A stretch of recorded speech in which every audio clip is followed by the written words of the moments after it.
The October wind whipped across Montana's barren plains as Miriam Hayes stepped down from the dusty stagecoach, her two children clutching her worn skirts. Every woman in the county had tried to win Eli Grant's heart, only to be turned away by his cold indifference. But Miriam didn't come with sweet words or batting eyelashes. She walked straight to the notorious bachelor rancher and delivered the question that would change everything. You want a wife, or just another winter alone? Friends, settle in for a story that proves sometimes love arrives not with flowers, but with raw honesty. Drop a comment about where you're watching from. I love seeing how far these frontier tales travel. The stagecoach wheels groaned to a halt outside Morrison's general store, kicking up a cloud of dust that seemed to hang in the October air like a warning. Eli Grant had been leaning against the corral fence for the better part of an hour, watching the horizon with the kind of patience that only comes from years of waiting for nothing in particular. At 34, he'd built himself a reputation as solid as the mountains that bordered his ranch, dependable, stubborn, and utterly immune to the charms of every marriageable woman in Silver Creek County. "Here she comes," muttered Tom Morrison from the store's porch, spitting tobacco juice into a brass spittoon. "Another widow heading west, third one this month." Eli didn't turn his head, but his jaw tightened imperceptibly. He'd seen enough broken families drifting through Montana territory, each one carrying dreams as fragile as spring ice. The war had left too many widows, too many fatherless children, and too many men like him who'd learned that caring for people only meant watching them leave, or worse, watching them die. The coach door swung open with a creak that echoed across the near-empty street. First came a boy, maybe 10 years old, with sandy hair that needed cutting and clothes that had seen too many miles. He jumped down with the kind of energy that suggested he'd been cooped up far too long, then turned to help someone else. A girl followed, younger, perhaps 7, with dark braids and a cloth doll clutched against her chest, like it held all the security in the world. She moved carefully, deliberately, as if she'd learned that rushing led to stumbling, and stumbling led to attention she didn't want. Then came the woman. Miriam Hayes emerged from the coach with a grace that seemed at odds with her travel-worn appearance. Her brown dress had been mended at least twice that Eli could see, the patches carefully matched but still visible to anyone who looked close enough. Her bonnet had lost its shape somewhere between wherever she'd started and here, but she wore it with a dignity that suggested she'd chosen not to notice. She was perhaps 30, with lines around her eyes that spoke of both laughter and tears, though Eli suspected the tears had been winning lately. She stood for a moment, surveying the town. If you could call 24 buildings huddled against the vastness of Montana a town. Her gaze swept across Morrison's store, the barbershop with its striped pole faded by sun and wind, the saloon that was already starting to leak piano music and rough laughter despite the early hour. Finally, her eyes found Eli. He expected her to look away, the way most women did when they caught him staring. His reputation preceded him. The rancher who'd sent Sally Morrison home in tears when she'd brought him a pie and a proposition. The man who'd told the widow Thornton that he had no use for a wife who couldn't tell a heifer from a bull. The bachelor who'd built his ranch alone and intended to die the same way. But Miriam Hayes didn't look away. Instead, she studied him with an intensity that made him straighten despite himself. Then, in a move that would be talked about in Silver Creek for months to come, she took her children by the hands and walked directly toward him. "Mama," the girl whispered, tugging on her mother's skirt. "Who's that man?"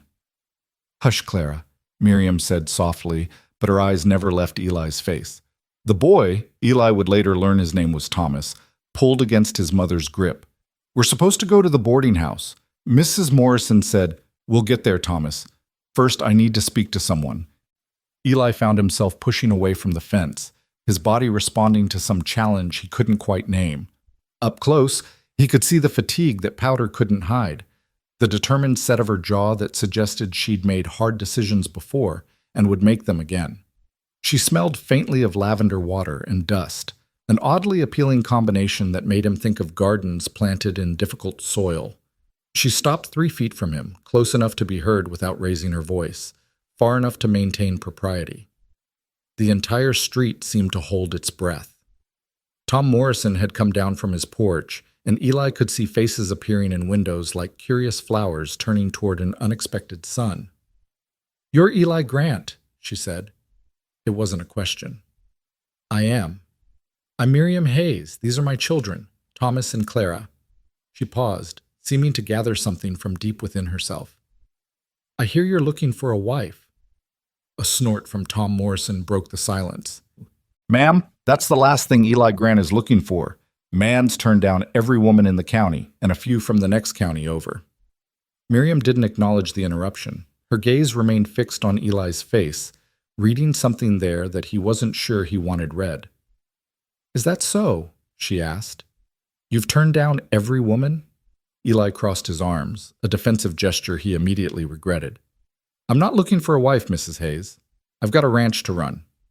"And winter coming on," she observed. "Hard to run a ranch when you're trying to keep house, too. Hard to mend fences when you're mending clothes. Hard to break horses when you're breaking ice on the water troughs every morning." "I manage." "I'm sure you do." She shifted Clara to her other side, the movement practical rather than nervous. "But managing isn't living, Mr. Grant, and from what I hear, you've been managing for a long time." The crowd had grown. Eli could feel their eyes, their judgment, their entertainment at his expense.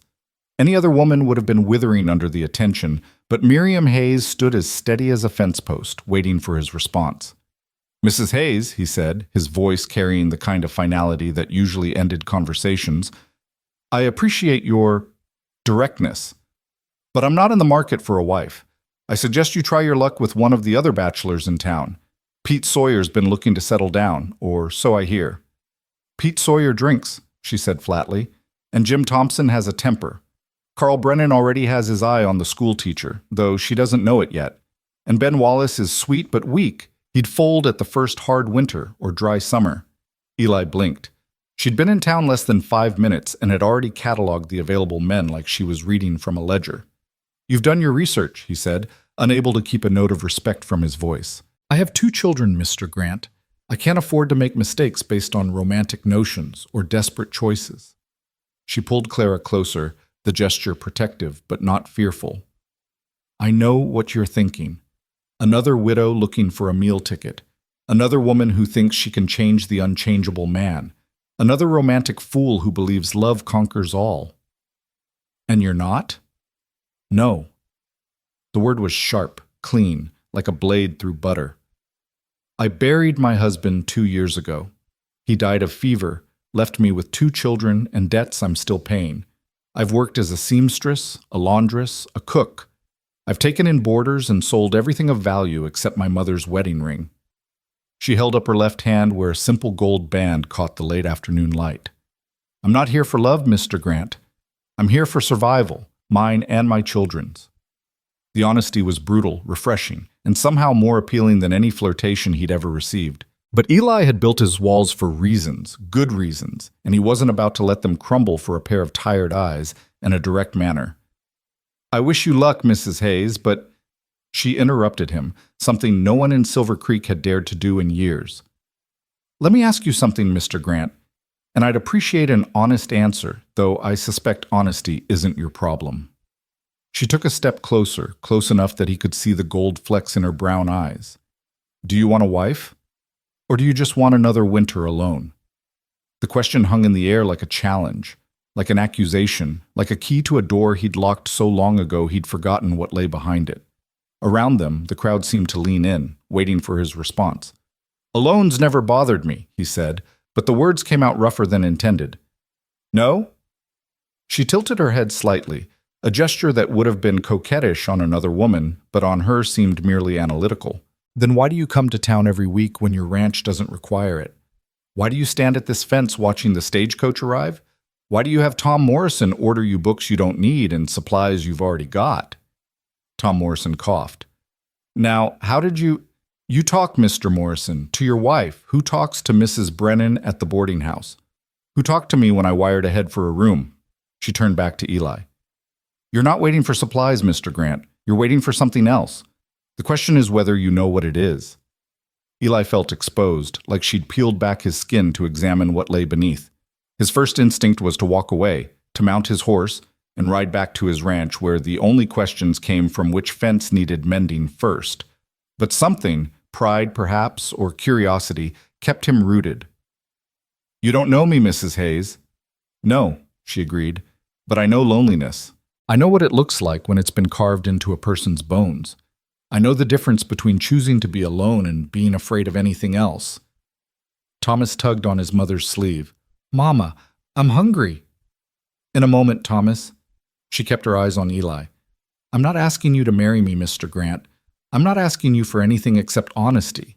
You need help on your ranch. I need a safe place for my children. We could help each other without all the complications that seem to terrify you so much. And what makes you think complications terrify me? She smiled then, the first real smile he'd seen from her, and it transformed her face from handsome to something approaching beautiful. Because you're still standing here talking to me instead of walking away. A man who wasn't afraid would have left by now, secure in his decision. A man who wasn't afraid wouldn't need to prove how unafraid he was. The logic was irritating in its accuracy. Eli found himself reassessing the woman before him. This wasn't some desperate widow throwing herself at the first available man. This was someone who'd learned to read people the way he read weather patterns, as a matter of survival. What are you proposing, exactly? He heard himself ask, and immediately wanted to take the words back. A business arrangement, she said promptly. I'll keep your house, cook your meals, mend your clothes. I'm a good cook, not fancy, but filling. I can stretch $1 until it screams for mercy. I know how to preserve food, maintain a garden, doctor minor injuries. Thomas is old enough to help with light chores, and Clara's learning to sew and help with household tasks. And in return, room and board for myself and my children. Protection. A chance to build something stable instead of constantly running from debts and desperation. She paused. And time. Time to see if two practical people might find something more than a business arrangement, without the pressure of promises neither of us is ready to make. It was the most sensible proposition he'd ever received, which somehow made it the most dangerous. Sally Morrison had offered passion, the widow Thornton had offered experience, and half a dozen others had offered various combinations of beauty, wealth, or connections. Miriam Hayes was offering exactly what he needed and nothing he'd asked for. My ranch is 7 miles from town, he said, testing her resolve. The nearest neighbor is 3 miles away. It's isolated. Good. I've had enough of close neighbors and their opinions. The work is hard. I'm not afraid of work. The winter's coming. It gets cold, bitter cold. The wind comes down from the mountains like it's got a personal grudge. Mr. Grant, she said with a hint of amusement, I've survived 2 winters in a drafty boarding house with walls so thin I could hear every conversation, every argument, every moment of despair from 6 other families. I've kept my children warm with nothing but determination and newspapers stuffed in the walls. Your ranch house has a roof and walls that keep the wind out? It does. Then we'll be fine. He was running out of objections, which alarmed him more than her proposition. People will talk. People are already talking. Look around you. He did. The entire population of Silver Creek's main street seemed to have found urgent business that required them to loiter within earshot. Mrs. Morrison had joined her husband, her hands twisted in her apron. The blacksmith had stopped hammering. Even the saloon had produced a few early patrons who leaned against the batwing doors with obvious interest. Let them talk, Miriam continued. Talk doesn't put food on the table or wood in the stove. Talk doesn't keep children safe or cattle fed. I stopped caring about talk the day I had to choose between my pride and my children's hunger. Clara had pressed herself against her mother's skirt, but Thomas stood straighter, trying to look older than his years. The boy met Eli's gaze with a directness that reminded him of his mother, and Eli saw something there. Not defiance exactly, but a determination to protect what was his. It was a look Eli recognized, one he'd worn himself at that age, when the world had taken his parents and left him to figure out survival on his own. The boy, Eli said. He knows how to work? He learns fast, Miriam answered. His father was a clerk, so Thomas knows his letters and numbers better than most. But he's willing to learn whatever you're willing to teach. I can work, Thomas interjected, his voice cracking slightly but gaining strength. I'm not afraid of horses or cattle. I helped at the livery stable in Omaha for food. I can lift hay bales and carry water and— Thomas, Miriam said gently, but Eli held up a hand. Let the boy speak. Thomas swallowed, then continued. I know I'm not as strong as a full-grown man, sir, but I'm stronger than I look, and I don't give up. My mama needs this. Clara needs this. I won't let you down if you give us a chance. The earnestness in the boy's voice did something to Eli's chest, a tightening that felt uncomfortably like emotion. He'd been that boy once, negotiating for survival, trading promises for opportunities, learning too young that the world didn't offer second chances to those who failed to seize the first one. And the girl? He asked, his voice gruffer than intended. Clara peeked out from behind her mother's skirt. She was small for 7, with the kind of delicate features that would either serve her well or poorly, depending on how the world chose to treat her. But her eyes were sharp, taking in everything with an intelligence that suggested she understood more than her years should allow. Clara helps with whatever she can, Miriam said. She's learning to cook, to sew, to tend chickens if you have them. She's quiet. Won't be any trouble. I don't like noise, Clara said suddenly, her voice barely above a whisper. I'll be quiet. I promise. The promise was so earnest, so carefully offered, that Eli found himself wondering what had taught a 7-year-old to offer silence as a virtue.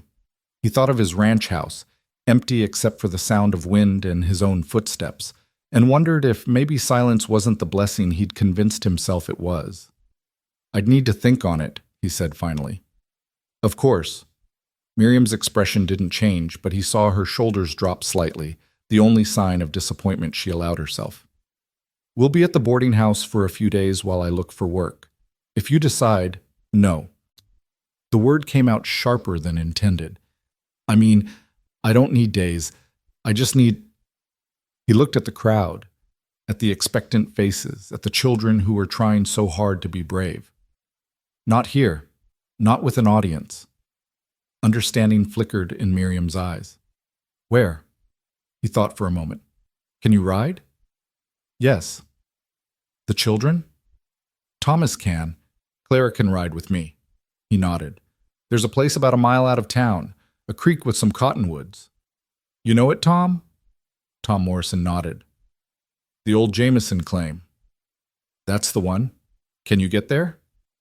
We'll need horses, Miriam said practically. Tom can lend you his wagon, Eli said, looking at the store owner with an expression that brooked no argument. Can't you, Tom? Well, I suppose. Good. 1 hour. He looked back at Miriam. We'll talk there, properly, without half the town listening in. She nodded, then did something unexpected. She held out her hand to shake, like a man would, like equals sealing a business arrangement. After a moment's hesitation, Eli took it. Her hand was calloused, strong, steady. Not the soft, pampered hand of someone looking for rescue, but the hand of someone who'd learned to rescue herself and was simply looking for better ground to stand on. 1 hour, she agreed. Eli released her hand and walked toward his horse, aware that every eye followed him. As he mounted, he heard Tom Morrison's stage whisper. I'll be damned. She got him to talk to her for more than 30 seconds. That's more than Sally managed in 3 years of trying. Tom Morrison, his wife scolded. Watch your language. There are children present. But Eli also heard something else. Miriam Hayes's quiet voice as she ushered her children toward the boarding house. Come along, Thomas, Clara. We need to wash up before our meeting. Is he going to help us, Mama? Clara asked. I don't know, sweetheart. But he's thinking about it, and that's more than we had this morning. As Eli rode toward the cottonwoods, he found himself replaying the conversation, examining it for tricks, manipulations, the kind of emotional snares that women had tried to use on him before. But there had been none of that, just brutal honesty, practical assessment, and a proposal that made sense in a way that frightened him more than any romantic overture ever had. The sun was beginning its descent toward the mountains, painting the sky in shades of orange and pink that would have been beautiful if he'd been the type to notice such things. The ranch waited for him, empty, efficient, productive. Everything he'd built it to be. Everything he'd told himself he wanted. Do you want a wife? Or do you just want another winter alone? The question echoed in his mind as he rode. He'd survived 10 winters alone on the ranch, each one blending into the next in a rhythm of chores and seasons. He'd convinced himself that loneliness was just another word for independence, that isolation was the same as strength. But Miriam Hayes had seen through that fiction with uncomfortable clarity. He reached the cottonwoods before them, which gave him time to think. The creek babbled softly, swollen with late summer rain but beginning to slow as autumn took hold. This place had been his thinking spot for years, far enough from town to avoid casual visitors, close enough to reach when he needed supplies. The Jameson claim had failed 5 years back, bad water management, worse financial planning. But the trees remained, stubborn and enduring. Like him. Or at least like he'd thought he was before a direct woman with tired eyes asked him a question he couldn't answer. The sound of wagon wheels announced their arrival. Tom Morrison drove, looking uncomfortable with his role in this drama. Miriam sat beside him with Clara on her lap, while Thomas rode in the back with their meager luggage, 2 carpet bags and a small trunk that probably held everything they owned. "I can wait," Tom offered as the wagon stopped. "Take you back to town after." "No need," Miriam said, climbing down with Clara, then helping Thomas with the bags. "We'll make our own way back." "But—" "Thank you, Mr. Morrison." Her tone was polite but final. Tom looked at Eli, seemed to think better of whatever he was about to say, and drove off with obvious relief. They stood there for a moment, the 4 of them, while the creek filled the silence. Clara had found a stick and was drawing patterns in the dirt. Thomas stood protective near the luggage, as if ready to grab it and run if necessary. Miriam simply waited, patient as stone. "Your husband," Eli said finally. "How did he die?" "Cholera. It took him in half our street in Kansas City. We were lucky to survive." "Lucky?" He tested the word. "That's what you call it?" "We're alive, Mr. Grant. My children have food in their bellies and possibilities in their future. Yes, I call that lucky." "And you came here why? Montana's no place for a woman alone?" She smiled without humor. "Neither was Kansas City. Neither was anywhere else I tried. At least here, there's land, space, a chance to build something instead of just surviving day to day. Building requires money. Building requires work. Money helps, but work is what matters." She moved to sit on a fallen log, gesturing for the children to play by the creek, but stay close. "What do you want to know, Mr. Grant? Ask your questions. I'll answer honestly." He remained standing, needing the small advantage of height. "You researched me. Why?" "Because I research everything that might affect my children's future. I knew I was coming to Silver Creek. It was as far as my money would take me. I wrote to Mrs. Brennan at the boarding house, asked about work opportunities, about the town, about the people. She's a gossip, but an informative one." "And she told you about me?" "She told me about everyone. But yes, you featured prominently in her letters. The mysterious Eli Grant, who built his ranch from nothing, who needs no one, who turns away every woman who tries to capture his attention." She looked up at him. "She thought it was romantic. I thought it was interesting." "Why?" "Because a man who turns away every woman isn't afraid of women. He's afraid of something else. Loss, perhaps, or betrayal, or maybe just the vulnerability that comes with letting someone matter." Each word felt like a probe, searching for soft spots in his armor. "You're very sure of yourself, Mrs. Hayes." "No, I'm observant. There's a difference." She watched Clara show Thomas something she'd found by the water, a smooth stone or interesting stick. "I've had to learn to read people quickly, Mr. Grant. To know who's dangerous, who's safe, who's worth the risk. It's kept us alive and relatively unharmed." "And what did you read in me?" She considered the question. "Safety, oddly enough. A man truly cold wouldn't have stayed to listen.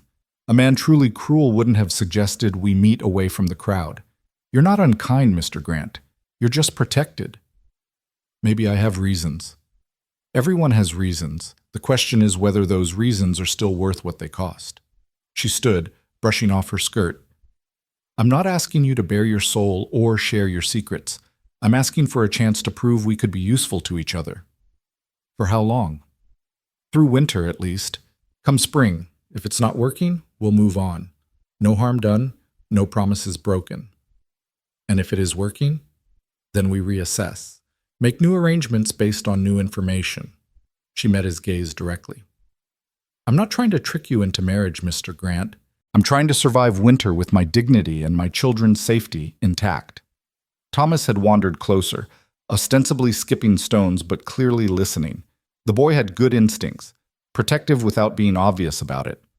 Eli wondered if that was natural or learned, then decided it didn't matter. Either way, it spoke well of him.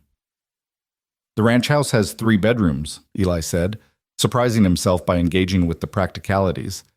You and the girl could take one, the boy another. That's generous? That's practical. Everyone needs privacy. He paused. There's a stove in the kitchen, a pump inside for water. The root cellar's well stocked, and there's a smokehouse with enough meat to last until I can hunt again. You're self-sufficient. I've had to be. Yet you're considering taking in 3 strangers. I'm considering a business arrangement that might benefit all parties involved. But even as he said it, he knew it was more than that. Something about this woman's directness, her lack of pretense, her willingness to name things for what they were. It appealed to him in ways that beauty or charm never had. "Mama," Clara called, "look what I found!" She held up a piece of quartz that caught the late afternoon sun, sparkling like captured stars. "It's beautiful, sweetheart. Put it in your pocket to keep." "Can I show Mr. Grant?" Miriam glanced at Eli, silently asking permission. He nodded, and Clara ran over, her earlier shyness overcome by excitement. "See?" She held out the stone. "It's like ice, but warm." Eli knelt to look at it properly, the movement bringing him to Clara's eye level. "That's quartz. There's a lot of it in the creek bed. Indians used to say it held sunlight for dark days." "Really?" Her eyes widened. "Can I keep it?" "It's yours. You found it." She smiled, the first genuine, childlike expression he'd seen from her, and something in Eli's chest shifted uncomfortably. He stood quickly, stepping back. "The ranch is isolated," he said to Miriam, returning to practical matters. "The nearest school is in town. The children would need—" "I can teach them," Miriam interrupted. "I have books, and I've taught before, helping at the school in Kansas City when they needed extra hands. Supplies would need to be planned. I go to town once a week, weather permitting. I'm good at planning ahead. There's no doctor nearby. If someone gets sick, I've nursed 2 children through everything from croup to broken bones. I know my limits, but I also know basic medicine." He was running out of objections again, and she knew it. Her expression remained patient, but there was something in her eyes. Hope, perhaps, carefully controlled, but present. "Why me?" he asked finally. Tom Morrison was right. There are other men, easier men, who jump at this arrangement. She was quiet for a moment, watching her children play by the creek. "Because you won't hurt us," she said simply. "You won't drink away the grocery money or raise your hand in anger or make promises you don't intend to keep. You're honest about what you're offering and what you're not. That's rarer than you might think." "How can you be sure?" "I can't, but I've gotten good at calculating risks, and you're the best risk in Silver Creek." She turned to face him fully. "I'm not looking for love, Mr. Grant. I had that once, and losing it nearly killed me. I'm looking for stability, safety, a chance for my children to grow up without fear. You're looking for help without emotional entanglement. We could give each other what we need without demanding what neither of us is ready to offer." The proposition was so logical, so clean, that it should have been easy to accept or refuse. But nothing about this felt easy. Eli found himself thinking of winter mornings when the silence pressed against his ears like cotton, of evenings when he'd catch himself talking to the horses just to hear a voice, of the bed he'd built for 2 that had only ever held 1. "I'd need rules," he heard himself say. Of course. Clear boundaries, separate spaces, no expectations beyond what we agree to. I wouldn't have it any other way. The children would need to understand this is temporary, might not last beyond spring. Miriam's jaw tightened slightly, the first crack in her composure. "I'll handle that if it becomes necessary." "When?" he corrected. "When it becomes necessary." "If you say so." But there was something in her tone that suggested she saw more possibilities than he did, or perhaps was simply more willing to acknowledge them. Thomas had moved closer again, and this time he addressed Eli directly. "Sir, if you take us on, I promise we won't be trouble. I can learn whatever you need. I'm good with my hands, and I'm not afraid of hard work. Work on a ranch isn't like work in town, boy." "I know, sir, but I can learn." Eli studied him, the too thin frame that would fill out with good food and hard work, the determined set of his jaw that echoed his mother's, the hands that were soft now but wouldn't stay that way. Can you ride? Some. I could learn better. Can you shoot? Thomas glanced at his mother, then back at Eli. No, sir. My father didn't believe in guns. Out here, guns are tools. For hunting, for protection against wolves, and worse. Could you learn? Yes, sir. Even if it meant killing, butchering, blood and death are part of ranch life, boy. Thomas swallowed hard but didn't back down. If it means protecting my mother and sister, keeping them fed and safe, then yes, I could learn. It was a good answer, honest without being boastful. Eli found himself remembering his own first kill, a rabbit for the pot when he was about Thomas's age, his hand shaking as he skinned it, determined not to waste any part of the animal that had died to keep him alive. The sun was getting lower, painting longer shadows across the ground. Soon, they'd need to head back to town before dark made the journey treacherous. Decision time had arrived whether Eli was ready or not. 1 month trial, he said abruptly. You work. I provide room and board. After a month, we reassess. If it's not working, I'll pay your stage fare to wherever you want to go next. If it is working, we negotiate terms for the winter. Miriam stood very still, as if afraid movement might make him reconsider. That's fair? I have supplies to pick up tomorrow. If you're serious about this, be ready at dawn. I don't wait. We'll be ready. You'll need warmer clothes. Winter comes fast here. We'll manage. And Mrs. Hayes? He waited until she met his eyes. That question you asked earlier about wanting a wife or another winter alone, don't ask it again. This is business. Nothing more. She nodded, but there was something in her expression that suggested she heard what he wasn't saying as clearly as what he was. Understood, Mr. Grant. Business. He should have left then, mounted his horse, and ridden back to his empty ranch to prepare for the invasion of his carefully ordered life. But something held him there, watching as Miriam gathered her children, as Thomas picked up their bags with renewed energy, as Clara carefully tucked her quartz treasure into her pocket. Mr. Grant? Miriam said as they prepared to start the walk back to town. Thank you. Don't thank me yet. You haven't seen the ranch, haven't lived through a Montana winter, haven't discovered all the ways this could go wrong. No, she agreed. But I've discovered one way it could go right, and that's more than I had this morning. She began walking, her children beside her, leaving Eli standing by his horse. He watched them go, 3 figures against the vast Montana sky, small but determined, fragile but resilient.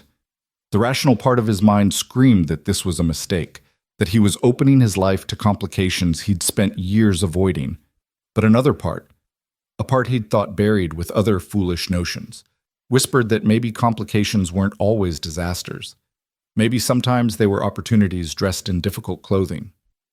As he mounted his horse, Eli caught himself thinking about the empty bedrooms in his house, the silent dinners, the long winters where the wind was his only conversation partner. He thought about Clara's delight over a piece of quartz, Thomas's determination to protect his family, Miriam's unflinching honesty about survival and dignity. Do you want a wife, or just another winter alone? He still didn't have an answer to her question. But for the first time in years, he was willing to admit he might be tired of the silence. And that admission, small as it was, felt like the beginning of something he couldn't yet name.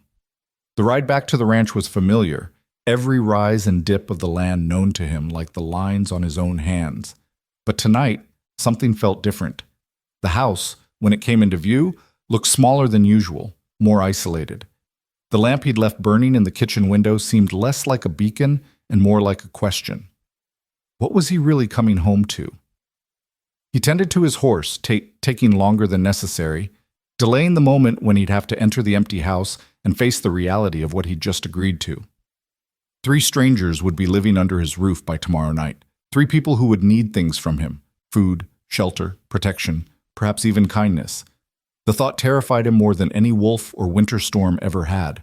Inside, the house felt expectant, as if it knew change was coming. Eli moved through his evening routine, stoking the fire, heating leftover stew, checking that windows and doors were secure.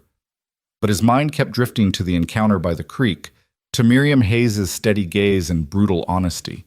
She hadn't tried to charm him, hadn't fluttered her eyelashes or promised to make him happy or pretended to be anything other than what she was, a desperate woman making rational choices for survival. It was that rationality that unsettled him most. He could have resisted tears, manipulation, even seduction, but clear-eyed pragmatism that matched his own? That was harder to defend against. He found himself standing in the doorway of one of the empty bedrooms, imagining it occupied. Clara's small form in the bed, perhaps, with her cloth doll. Miriam in the chair by the window, mending by lamplight. The image formed too easily, as if the room had been waiting for such a scene. "It's just business," he said aloud, his voice harsh in the silence. "A practical arrangement, nothing more." But even as he spoke the words, he knew he was trying to convince himself of something that was already becoming untrue. Because a purely business arrangement wouldn't have him wondering if Clara liked stories before bed, or if Thomas knew how to fish, or if Miriam's hair looked different when it wasn't pinned up under a travel-worn bonnet. He closed the bedroom door firmly and retreated to his own room, but sleep didn't come easily. Instead, he lay awake listening to the familiar sounds of the house settling, the wind testing the windows, the distant howl of wolves in the mountains. Tomorrow, these sounds would be joined by others, footsteps, voices, life. For 10 years, he'd protected himself from the possibility of loss by refusing the possibility of gain. It had worked in its way. He'd built a successful ranch, earned respect if not friendship, created a life that demanded nothing from him that he wasn't willing to give. But Miriam Hayes had walked into town and asked a simple question that revealed the complex lie he'd been living. He didn't want a wife. That much was true. The very word carried weight he wasn't ready to bear. Promises, intimacy, vulnerability, all the things that had burned him before and left scars he still carried. But another winter alone? That prospect, which had once seemed like safety, now felt like something else. A prison of his own making, perhaps. Or a slow death by isolation, so gradual he'd hardly noticed it happening. Dawn would come soon enough, bringing with it 3 people who would disrupt everything he'd built. But as Eli finally drifted toward sleep, he found himself thinking not of the disruption, but of Clara's laugh when she'd found the quartz, of Thomas's earnest promise to learn, of Miriam's hand in his, calloused, strong, unafraid. Maybe he didn't want a wife. Maybe he did want another winter alone. But for the first time in a decade, he wasn't entirely sure. And that uncertainty, terrifying as it was, felt oddly like the first crack in ice that had frozen too thick for too long. Whether that crack would lead to drowning or to spring remained to be seen, but at least something was finally moving in the stillness he'd mistaken for peace. Tomorrow would bring them to his door. Tomorrow would begin an arrangement that was supposed to be simple business, but already felt like something more dangerous. Tomorrow would test every wall he'd built, every protection he'd put in place, every reason he'd given himself for staying alone. But tonight, in the darkness of his empty house, Eli Grant allowed himself one moment of honesty that he'd never speak aloud. He was tired of the silence, tired of the emptiness, tired of being strong enough to need no one. And maybe, just maybe, that exhaustion was the beginning of a different kind of strength, the kind that could admit weakness, accept help, and possibly, eventually, risk the terrifying possibility of human connection. The wind picked up outside, rattling the windows with familiar insistence, but for once, it didn't sound like loneliness. It sounded like change. Dawn came too soon, bringing with it the weight of his impulsive decision. Eli stood on his porch, watching the road that led to town, half hoping the Hayes family wouldn't appear. It would be easier if they'd changed their minds, if Miriam had found some other solution in the night. But even as he thought it, he knew she'd be there.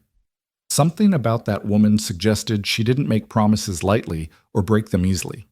The sound of wheels on hard-packed earth announced their arrival before he could see them. Tom Morrison's wagon appeared around the bend, and Eli felt his chest tighten with a mix of anticipation and dread that he refused to examine too closely. Miriam sat straight-backed beside Tom, Clara on her lap, Thomas in the back with their meager belongings. She'd changed into a different dress, still mended but cleaner, and had attempted to tame her hair into a tighter bun. The effort she'd made somehow made this feel more real, more permanent than any business arrangement should. "Morning, Eli," Tom called out, his voice carrying a note of curiosity that suggested he'd be dining out on this story for weeks. Got your delivery here. Mrs. Hayes isn't a delivery, Tom, Eli said curtly, moving forward to help with the bags. Figure of speech, Tom muttered, but he was already climbing down to help Thomas with the small trunk. Miriam descended from the wagon with the same grace she'd shown yesterday, despite Clara's weight in her arms. She set the girl down gently, smoothed her skirts, and met Eli's gaze with that directness he was already beginning to recognize as her trademark. Mr. Grant, we're ready, as promised. So I see. He hefted their trunk, surprised by how light it was. Everything they owned in the world, apparently, weighed less than a season's worth of grain. This everything? Everything that matters, she replied, and there was something in her tone that discouraged further questions. Tom Morrison lingered, clearly hoping for drama or at least gossip-worthy interaction, but Eli's stare sent him back to his wagon. Well then, I'll just, head back to town. You folks need anything, you let me know. We'll be fine, Tom, Eli said firmly. Thanks for the ride. As the wagon disappeared down the road, leaving dust and silence in its wake, the four of them stood in the yard like actors who'd forgotten their lines. Clara had found a stick and was drawing in the dirt again, but her eyes kept darting to the house, taking in its size and isolation. Thomas stood protective near their belongings, his jaw set in that way that suggested he was preparing for disappointment, but hoping for better. I'll show you the house, Eli said, because someone had to break the silence. You can get settled while I see to the morning chores. The tour was brief and businesslike. Kitchen with its large stove and scarred wooden table, parlor that he rarely used, furniture covered in dust sheets like ghosts of a life never lived. The 3 bedrooms as promised, his own, which he passed without opening, and 2 others that had stood empty since he'd built the place, optimistic in those early days about a future that had never materialized. This one's bigger, he said, opening the first door. Thought you and the girl might want it. The bed's solid, mattress is good. There's extra blankets in the chest. Miriam stepped inside, running her hand along the window frame, testing the floorboards with her foot. It's more than adequate. Better than what we've had in years. The boys' room is here, Eli continued, showing Thomas the smaller room next door. Bed might be a bit short for you soon, but it'll do for now. Thomas set down the bags he was carrying and looked around the space like he'd been given a kingdom. It's mine? Just mine? That's the idea. The boy's face transformed with something that might have been joy if it hadn't been so tinged with disbelief. I've never had my own room. Always shared with other boarders' kids or slept in the main room. Something twisted in Eli's chest at the simple statement. He'd grown up with his own space, taken it for granted until he'd lost everything else. Well, you've got one now, for as long as... He trailed off, unwilling to remind them all of the temporary nature of this arrangement. Thank you, sir, Thomas said quickly, filling the awkward pause. I'll take good care of it. Kitchen's the main gathering place, Eli continued, leading them back. Breakfast at dawn, dinner at dusk. I take lunch with me when I'm working far from the house. There's a bell on the porch. Ring it if there's trouble. I'll hear it from most parts of the property. Miriam had moved to the stove, checking its condition with practiced efficiency. When were the flues last cleaned? Spring. I do it twice a year. Good. And the pump? Works fine. Freezes occasionally in deep winter, but I keep kettles of water heated just in case.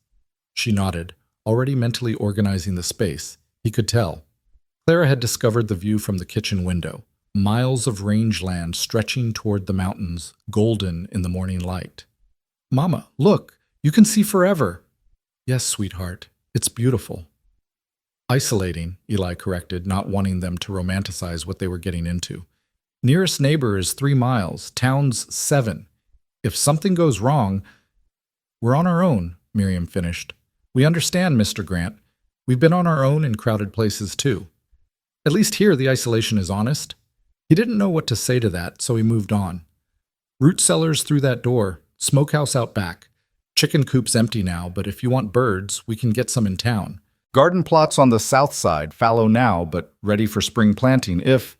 Again, he stopped himself from finishing the sentence. I'd like to see the root cellar, Miriam said. Take inventory of what's there, what's needed. He showed her down the rough wooden steps into the cool darkness below. Shelves lined the walls, stocked with preserves from previous years, potatoes and onions in bins, carrots buried in sand. It was the cache of a man who'd learned to prepare for isolation, for the possibility that weather or circumstance might cut him off from town for weeks at a time. "You preserve all this yourself?" she asked, lifting a jar of what looked like green beans. "Have to, no one else to do it." "It's well organized, systematic. Survival requires system."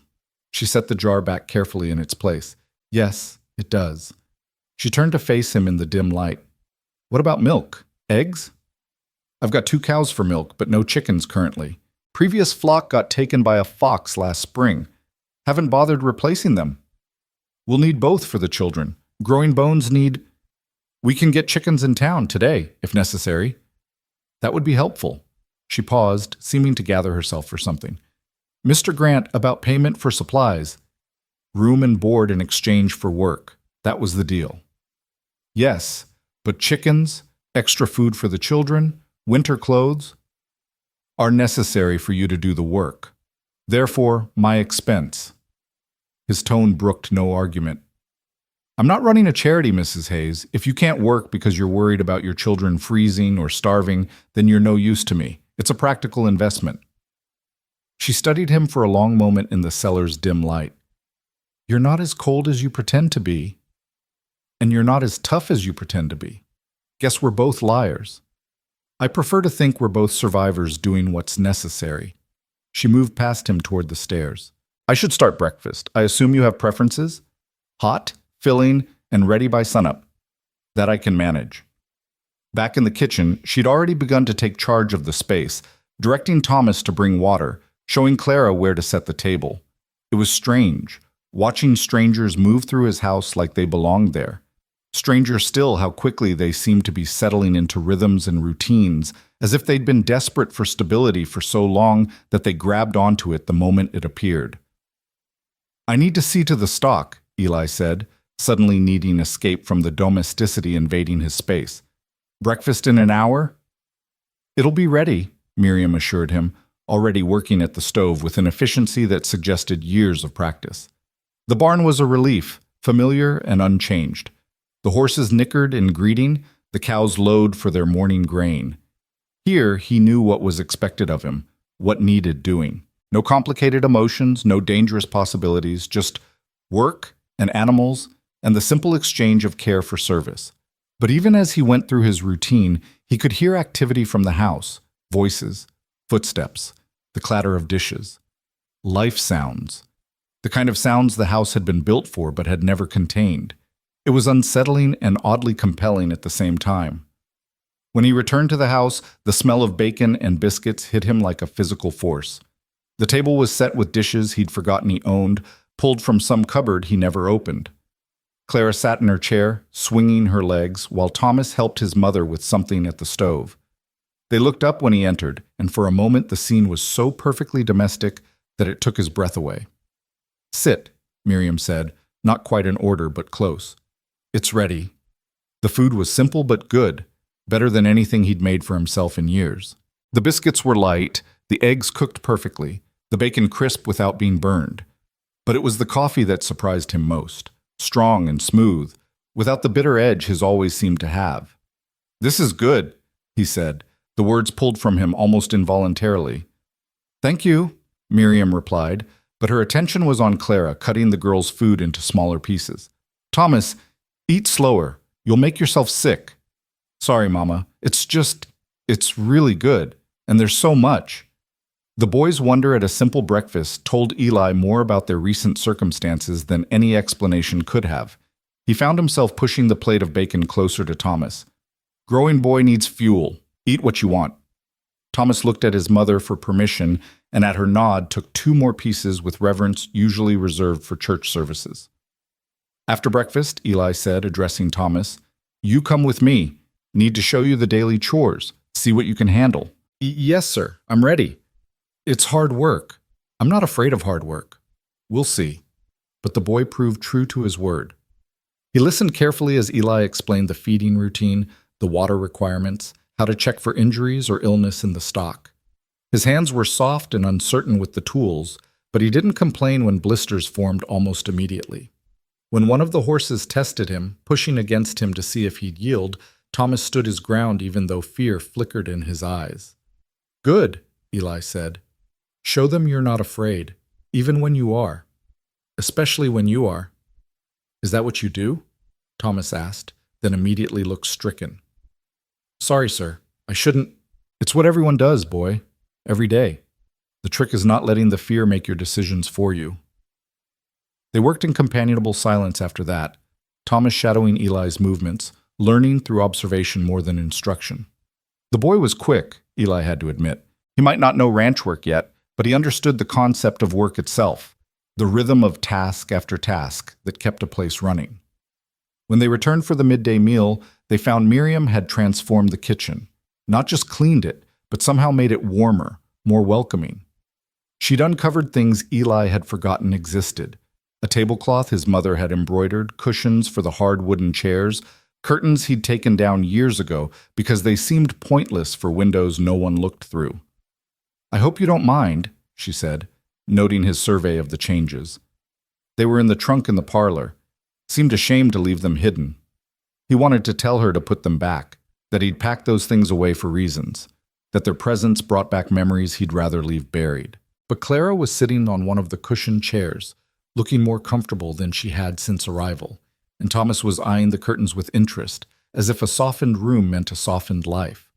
"It's fine," he said instead. The afternoon brought a trip to town for supplies. Eli had planned to go alone, but Miriam insisted she needed to choose the chickens herself and select fabric for winter clothes. So they all went, the four of them in the wagon like a family, which set Eli's teeth on edge even as he acknowledged the practical necessity. Town received them with barely concealed fascination. Women stopped their shopping to stare. Men found reasons to loiter near the wagon. Eli could feel their curiosity like ants on his skin. But Miriam seemed unbothered. She conducted her business with calm efficiency, selecting 6 laying hens and a rooster, examining fabric with Clara, helping Thomas pick out a winter coat that had room to grow into. "Folks are talking," Tom Morrison said quietly to Eli while Miriam haggled with Mrs. Chen over the price of wool fabric. "Folks always talk." "They're saying you've taken a wife." "They're wrong." Tom looked skeptical. Man doesn't usually bring a woman to town to buy chickens unless there's something permanent about the arrangement. "It's business, Tom. She works. I provide room and board. Nothing more." "If you say so." Tom's tone suggested he didn't believe a word of it. "Though I've got to say, she doesn't look at you like it's just business." Eli turned to see what Tom meant and caught Miriam watching him from across the store. Their eyes met and held for a moment before she turned back to her negotiations. There had been something in that look, not romantic exactly, but assessing, thoughtful, as if she was trying to solve a puzzle she hadn't expected to encounter. "And you don't look at her like it's just business either," Tom added with a knowing grin. "Mind your own affairs, Tom." But Tom's words stuck with him as they loaded the wagon, as they drove home through the afternoon light with Clara chattering about the chickens and Thomas asking questions about the ranch. He found himself noticing things he shouldn't, the way Miriam tucked a strand of hair behind her ear when she was thinking, the way she absently comforted Clara with a hand on her shoulder, the way she watched the landscape with appreciation rather than the fear or disappointment he'd expected. That evening, as Miriam prepared dinner with Clara's enthusiastic but clumsy help, and Thomas practiced the knots Eli had shown him for securing gates, Eli found himself standing in his own doorway like a stranger, watching a life he didn't recognize unfold in his house. It had been less than a day, but already the emptiness had been filled with something he couldn't quite name. "Mr. Grant?" Miriam called. "Dinner's ready." He joined the men at the table, accepting the plate she handed him, listening to Clara's story about the chickens pecking her fingers, watching Thomas demonstrate his new knot-tying skills with a piece of rope. It was loud after years of silence, chaotic after years of order. It should have been unbearable. But when Miriam laughed at something Clara said, a real laugh, not the careful smiles she'd worn like armor since arrival, Eli found himself thinking that maybe unbearable had been the silence, not this. Maybe he'd simply gotten so used to the emptiness that he'd forgotten it was supposed to hurt. "Mr. Grant," Thomas was saying. "Sir?" Eli realized they were all looking at him, waiting for something. Sorry, what? I asked if you'd teach me to shoot tomorrow. If there's time, I mean. If it's not too much trouble. The boy was eager, but trying not to show it. Hope battled with the expectation of disappointment. Eli recognized the look. He'd worn it himself at that age, wanting so badly, but preparing for the inevitable no. After morning chores, he heard himself say. If your mother approves. Miriam nodded. He needs to learn. Out here, it's necessary. It's not easy, Eli warned Thomas. Taking a life, even in animals, changes something in you. I understand, sir, but if it means protecting family, providing food, then it's a change worth making. The boy's maturity, forced by circumstances no child should face, reminded Eli again of himself. He wondered if that was why he'd agreed to this arrangement. Not for the help, not for the cooking and cleaning, but because he saw in Thomas the boy he'd been and maybe wanted to provide what no one had provided for him. Guidance, stability, a chance to grow strong without growing hard. After dinner, Miriam insisted on cleaning up alone, sending the children to prepare for bed.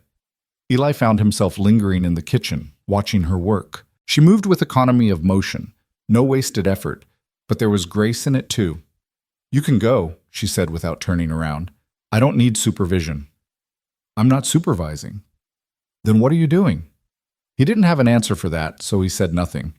She continued washing dishes, the silence stretching between them, but not uncomfortably. Finally, she spoke again. The children are happy, happier than I've seen them in 2 years. It's only been a day. Sometimes a day is enough to know whether a place is safe or not. She dried her hands on her apron, turning to face him. This place feels safe. It's isolated, hard, dangerous when winter comes. But safe, she interrupted. You won't hurt us, physically or otherwise. You won't disappear into a bottle or a card game. You won't make promises you don't intend to keep. Do you know how rare that is, Mr. Grant? Do you know what that kind of safety means to people who haven't had it? He thought of his own childhood, the uncertainty, the broken promises, the gradual learning that the only person he could rely on was himself. Maybe. Then you understand why the children are happy, why I'm... She paused, seeming to search for words. Grateful. Despite the temporary nature of our arrangement. About that, he began, but she held up a hand. No, we agreed to a month trial, then reassessment. Let's not complicate it with premature negotiations or promises neither of us is ready to make. She moved past him toward the stairs.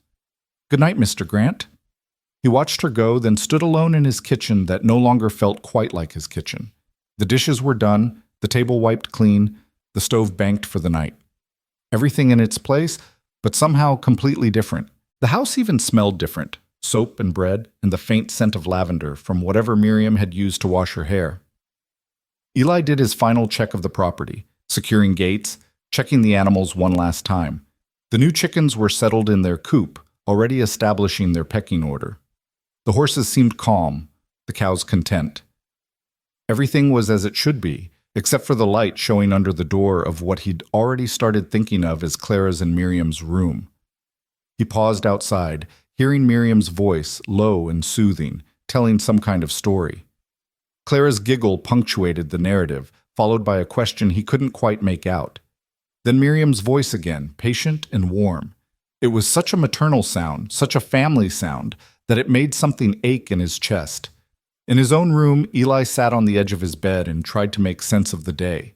He'd woken up prepared for an awkward business arrangement, a temporary solution to winter's approaching challenges. But what had unfolded felt like something else entirely. Not romantic, not yet, maybe never, but something, a possibility. A door opened to a room he'd convinced himself he never wanted to enter. Through the walls, he could hear the house settling into sleep.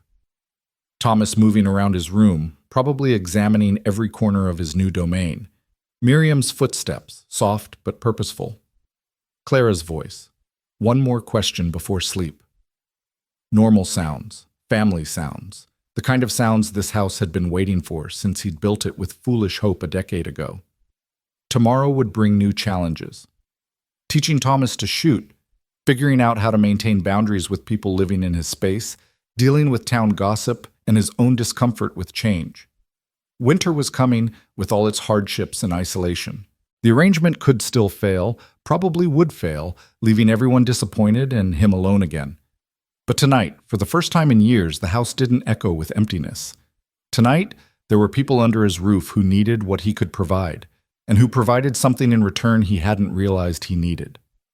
Tonight, the silence that had been his companion and shield was broken by the breathing of sleeping children and the soft movements of a woman preparing for bed. It wasn't what he'd planned. It wasn't what he'd wanted. But as sleep finally took him, Eli found himself thinking that maybe what we plan and what we want aren't always what we need. Maybe sometimes life sends us exactly what we've been avoiding, disguised as exactly what we can handle. And maybe, just maybe, that wasn't the disaster he'd always assumed it would be. The moon rose over the ranch, casting silver light across the buildings and the land beyond. Inside, 4 people slept in what had been one man's fortress against the world. The walls were still standing, but something had shifted. A door had opened, and through it, despite all resistance and reason, life had found its way in. The first week passed in a blur of adjustments and small negotiations. Thomas's hands blistered and healed and blistered again as he learned the rhythm of ranch work. Claire had named each chicken and insisted on gathering eggs herself each morning, despite the rooster's aggressive pecking. And Miriam moved through the house like she'd always belonged there, finding things Eli had forgotten existed, creating order where he'd only maintained function. It was the shooting lesson that changed something fundamental between Eli and Thomas. The boy stood in the field behind the barn, holding the rifle like it might bite him, his whole body tense with expectation. "Relax," Eli said, adjusting Thomas's stance. "The gun's a tool, nothing more. Respect it, but don't fear it." "Yes, sir." But Thomas's shoulders remained rigid. "What are you afraid of?" Thomas glanced at him, then back at the target Eli had set up, a piece of wood with a circle drawn in charcoal. "My father said guns were for weak men who couldn't solve problems with words or wisdom." "Your father was a clerk in a city," Eli said, not unkindly. "Out here, words don't stop a wolf from taking your chickens. Wisdom doesn't put meat on the table when winter runs long." "I know, it's just—" Thomas lowered the rifle slightly. "What if I'm no good at it? What if I can't protect them when it matters?" The vulnerability in the boy's voice touched something Eli had thought calcified beyond feeling. He remembered his own first lesson, his uncle's harsh criticism when he'd missed, the desperate need to prove he could be useful, valuable, worth keeping around. "Thomas," he said, and waited until the boy met his eyes. "Being good at something isn't about natural talent. It's about practice, patience, and purpose. You've got the purpose, protecting your family. The rest will come." "How do you know?" "A piece of wood with a circle drawn in charcoal. My father said guns were for weak men who couldn't solve problems with words or wisdom." "Your father was a clerk in a city," Eli said, not unkindly. "Out here, words don't stop a wolf from taking your chickens. Wisdom doesn't put meat on the table when winter runs long." "I know, it's just—" Thomas lowered the rifle slightly. "What if I'm no good at it? What if I can't protect them when it matters?" The vulnerability in the boy's voice touched something Eli had thought calcified beyond feeling. He remembered his own first lesson, his uncle's harsh criticism when he'd missed, the desperate need to prove he could be useful, valuable, worth keeping around. "Thomas," he said, and waited until the boy met his eyes. "Being good at something isn't about natural talent. It's about practice, patience, and purpose. You've got the purpose, protecting your family. The rest will come." "How do you know?" "Because you're here at dawn asking to learn, despite what your father taught you. That's not weakness, boy. That's growth." Thomas straightened slightly, raising the rifle again. This time, when he squeezed the trigger, his stance was solid. The shot went wide, but not by much. "Better," Eli said. "Again." They spent 2 hours in the field until Thomas's shoulder was sore from the rifle's kick and his grouping had tightened to something respectable. When they walked back to the house, the boy carried himself differently. Still young, still uncertain, but with a new edge of capability. Miriam was hanging laundry, Clara helping by handing her clothespins. She looked up as they approached, her eyes immediately going to Thomas, reading his expression. "How did it go?" she asked carefully. "He's a quick study," Eli said before Thomas could answer. "Few more weeks of practice, he'll be able to hunt small game." The pride that bloomed on Thomas's face was matched by something in Miriam's expression. Relief, maybe, or recognition that her son was crossing a bridge from boyhood to something harder but necessary. "There's lunch keeping warm," she said. "And Mr. Grant, the fence by the chicken coop needs attention. The posts are rotting at the base." He bristled slightly at being given directions in his own property, but she was right. He'd been putting off that repair for months. "I'll get to it." Thomas could help, she suggested. "After lunch." The boy looked between them eagerly. "I'd like to learn, sir." And so the afternoon was spent teaching Thomas about post holes and proper depth, about drainage and wood treatment. The boy's enthusiasm made up for his inexperience, and by evening they'd replaced 2 posts and reinforced 3 others. At dinner, Thomas could barely contain his excitement as he told his mother and Clara about the day's work. "Mr. Grant says if the posts aren't deep enough, the frost will heave them come winter. And you have to char the bottom of the wood to prevent rot. And—" "Thomas," Miriam said gently, "let Mr. Grant eat his dinner while it's hot." But Eli found he didn't mind the chatter. After years of silent meals, the noise was oddly comforting. Even Clara contributed, describing in detail how one hen, she'd named it Buttercup, had chased the rooster around the coop. "She's establishing dominance," Eli found himself explaining. "Sometimes the hens get tired of the rooster's behavior and put him in his place." Clara giggled, "Like Mama does with the men who get too friendly at the general store." Miriam's face colored slightly. "Clara, that's not—" "It's true," Clara insisted. "That man last week said you were pretty, and you told him pretty doesn't put food on the table or character in the soul." Thomas snorted into his milk. Eli found himself fighting a smile. "Sounds like good advice." "Mr. Grant doesn't think Mama's pretty," Clara continued with the devastating honesty of children. "He never says nice things like the other men do." The silence that followed was deafening. Miriam's color deepened, and she suddenly became very interested in cutting her meat into precise pieces. Thomas looked like he wanted to crawl under the table. "Clara," Miriam said quietly, "finish your dinner." "But it's true. Mr. Sawyer said you had eyes like summer sky, and Mr. Wallace said you were like a flower in the desert, but Mr. Grant just says dinner's good, or that fence work is solid." Eli set down his fork. "Your mother doesn't need empty compliments, Clara. She needs respect and fair treatment. Pretty words don't mean much when winter comes." "So, you don't think she's pretty?" Clara pressed with 7-year-old persistence. He looked at Miriam then, really looked at her. She was watching him with that direct gaze that had unsettled him from the start, waiting for his answer without seeming to care what it might be. Her hair had come loose from its pins, framing her face in soft waves. There was flour on her sleeve and a smudge of something, jam, maybe, on her apron. She looked tired and real and somehow more appealing than any dressed-up woman he'd ever seen. "I think your mother is—" He paused, searching for words that were honest but not revealing. "Capable. And capability is worth more than pretty." It wasn't what Clara wanted to hear, judging by her frown, but something flickered in Miriam's eyes that might have been appreciation or understanding, or maybe both. Later, after the children were in bed, Eli found Miriam on the porch, wrapped in a shawl against the evening chill. She was staring out at the darkening landscape, her expression thoughtful. "I apologize for Clara," she said without turning. "She doesn't understand boundaries yet." "No need for apologies. She's a child. Still, she shouldn't put you in uncomfortable positions." He leaned against the porch rail, maintaining careful distance. "You want to know something funny?" She's not wrong. Pete Sawyer probably did compare your eyes to summer sky. Ben Wallace definitely seems the type to talk about flowers in the desert. "And you?" There was something in her voice he couldn't identify. "What type are you?" "The type that notices when someone's capable, when they do what needs doing without complaint or dramatics, when they make a house feel—" He stopped, catching himself before he said too much. "Feel what?" "Different." She turned to look at him then, the moonlight catching her face. "Is different good or bad?" "Don't know yet." "Fair enough." She pulled the shawl tighter. "Can I ask you something?" He nodded, though questions from her had proven dangerous to his peace of mind. "Why did you really say yes?" "To taking us in?" He could have given her the practical answer. Needed help for winter, made business sense, temporary arrangement. All true, all safe.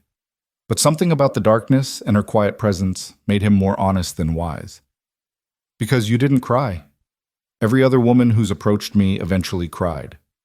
Tears of frustration, manipulation, genuine emotion, doesn't matter. They all cried. You didn't.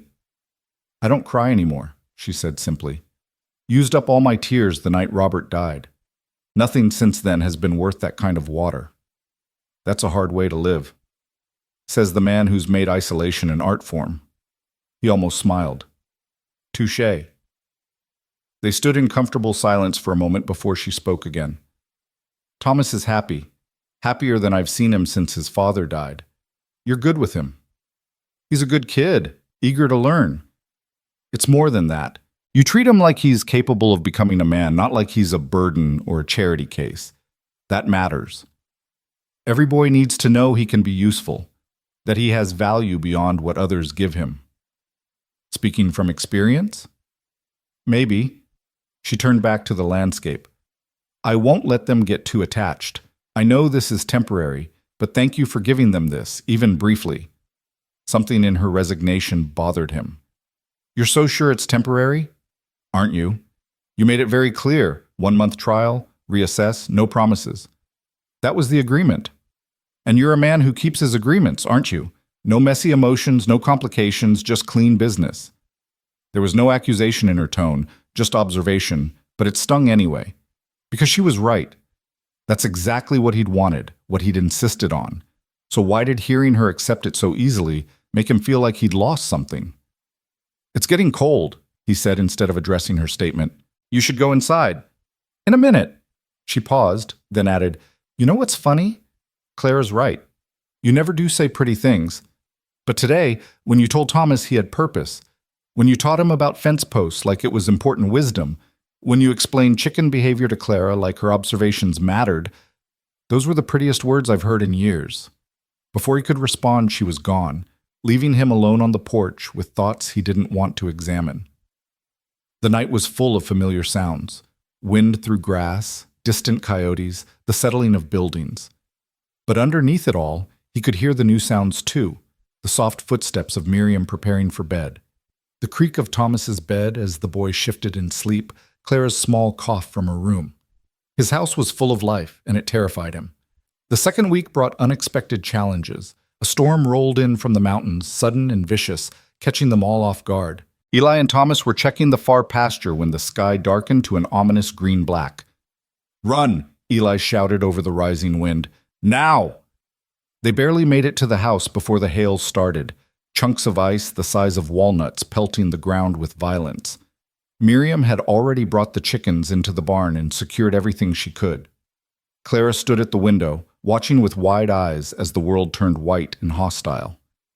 Away from the window, Eli ordered, pulling her back just as a particularly large hailstone cracked against the glass.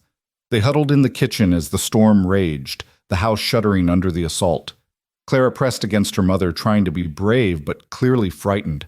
Thomas stood near Eli, as if proximity to strength might make him stronger. It'll pass, Eli said. These storms are fierce but fast. Does this happen often? Miriam asked, her arm around Clara. Few times a year. This one's earlier than usual. A particularly violent gust shook the house, and something crashed outside. Clara whimpered. Hey, Eli said, surprising himself by kneeling beside the girl. Want to know a secret? She nodded, eyes still wide. The house sounds angry, doesn't it? All that creaking and groaning? Another nod. That's not anger, that's the house being strong. Every sound means it's doing its job, flexing but not breaking, keeping us safe. My grandfather taught me that. He said a quiet house in a storm is a weak house. A noisy house is a fighter. Really? Clara's voice was small but interested. Really? Listen. They all fell silent, hearing the house's protests against the wind. Hear that beam creaking? That's the main support, holding everything together. And that rattling? That's the window staying sealed, keeping the storm out. Clara listened intently, and Eli saw her fear gradually replaced by fascination. It's like the house is talking. Exactly. And what's it saying? She thought for a moment. It's saying, I won't let you down. That's right. Miriam was watching him with an expression he couldn't read. When their eyes met, she mouthed, "Thank you," silently. He looked away, uncomfortable with the gratitude, with the warmth it generated in his chest. The storm passed within an hour, leaving damage in its wake. The chicken coop roof had partially collapsed, one of the barn doors was hanging by a single hinge, and the garden plot Miriam had just started preparing was destroyed. "Well," Miriam said, surveying the damage with her typical pragmatism, "at least we're all safe." They spent the rest of the day on repairs. Thomas worked beside Eli on the barn door, while Miriam and Clara salvaged what they could from the garden and reinforced the chicken coop temporarily. By evening, everyone was exhausted, muddy, and somehow closer than they'd been that morning. "You did good today," Eli told Thomas as they washed up for dinner. "Kept your head, worked hard, didn't complain." "I was scared," Thomas admitted, "when the storm hit. Being scared is normal. Working despite the fear is what matters." "Were you scared?" Eli considered lying, then decided the boy deserved honesty. "Some. More concerned than scared. I've seen storms kill livestock, destroy buildings, ruin entire harvests. But fear doesn't fix anything. Work does." At dinner, Clara regaled them with her version of the storm, complete with the house's brave fight against the wind. Miriam had somehow produced a meal from limited resources, the storm having prevented proper cooking. But no one complained. There was something about surviving a crisis together that made even simple food taste better. "Mr. Grant," Clara said suddenly, "if the house can talk, what does it say when there's no storm?" He should have dismissed it as childish fancy, but her earnest expression stopped him. "What do you think it says?" She scrunched up her face, thinking. "Before we came, I think it was lonely. It probably said, 'Where is everybody?' But now it's happy. It says, 'Finally.'" Thomas rolled his eyes. "Houses don't have feelings, Clara." "They do too." She looked to Eli for support. "Don't they, Mr. Grant?"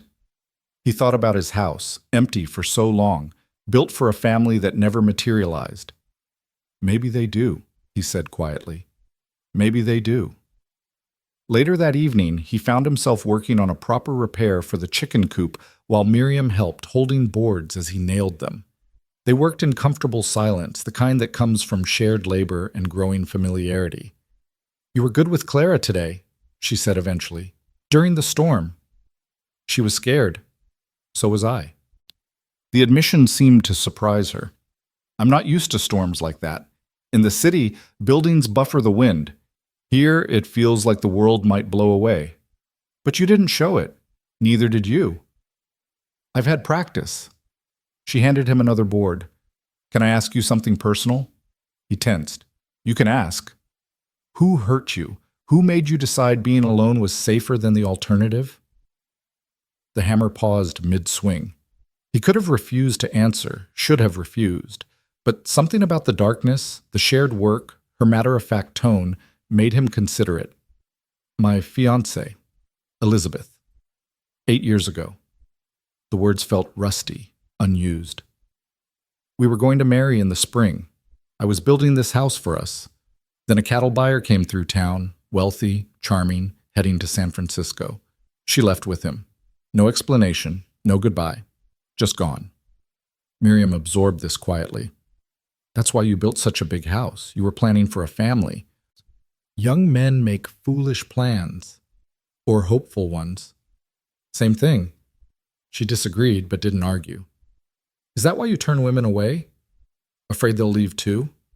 "No, I turn them away because they want something I can't give anymore." "Which is?"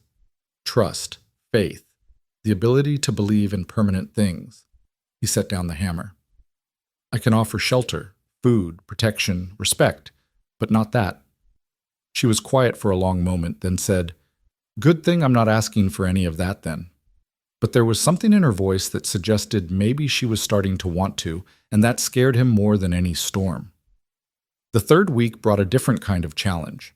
Pete Sawyer rode out from town, ostensibly to check on storm damage, but really to see the domestic arrangement everyone was gossiping about. "Well, well," Pete said, dismounting with theatrical flair, "the rumors are true. Eli Grant's got himself a woman." Mrs. Hayes is employed here, Eli said curtly. Nothing more. Pete's eyes traveled to where Miriam was working in the garden with Clara, both of them muddy and laughing about something. Employed. Right. That why she's wearing your mother's garden hat?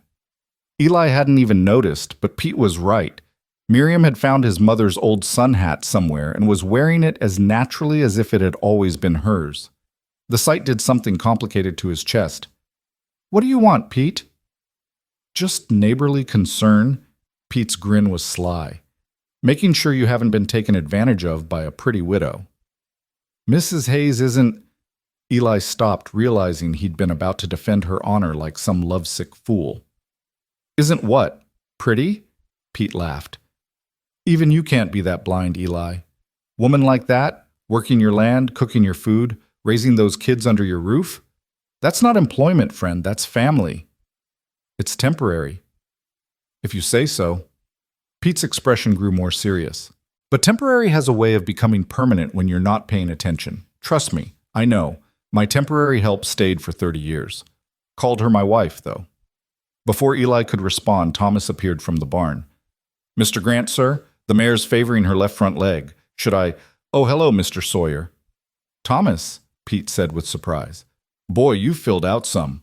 Ranch work agrees with you. Thomas stood straighter, pride evident. Yes, sir. Mr. Grant's been teaching me. Has he now? Pete looked between them with interest. And what's he taught you? Everything, sir. How to mend fences, tend stock, shoot, track, read weather signs. Yesterday he showed me how to tell if a cow's about to calve by the way she holds her tail. The enthusiasm in Thomas's voice was unmistakable, as was the hero worship when he looked at Eli. Pete's eyebrows rose. Sounds like Eli's got himself an apprentice. The boy's a quick learner, Eli said uncomfortably. The boy's standing right here thinking you might be replacing him, Pete said shrewdly. That why you're really here? Trying to hire away my help? What? No, Pete laughed. I'm joking, Eli. Though if you weren't so set on this temporary nonsense, you'd have yourself a fine setup here. Good woman, strong boy to help with the ranch, sweet little girl to remind you why the work matters. Man could do worse. Pete, I'm going. Pete mounted his horse. But Eli, take some advice from someone who waited too long to see what was in front of him. Temporary is just fear dressed up as practicality, and fear's a cold bedfellow come winter. He rode off, leaving Eli standing with Thomas, who was looking at him uncertainly. I wouldn't leave, Thomas said quietly. Even if Mr. Sawyer offered. I like it here. It's temporary, Thomas. Your mother explained that, right? She said it might be, but maybe it doesn't have to be. The hope in the boy's voice was painful. We're helpful, aren't we?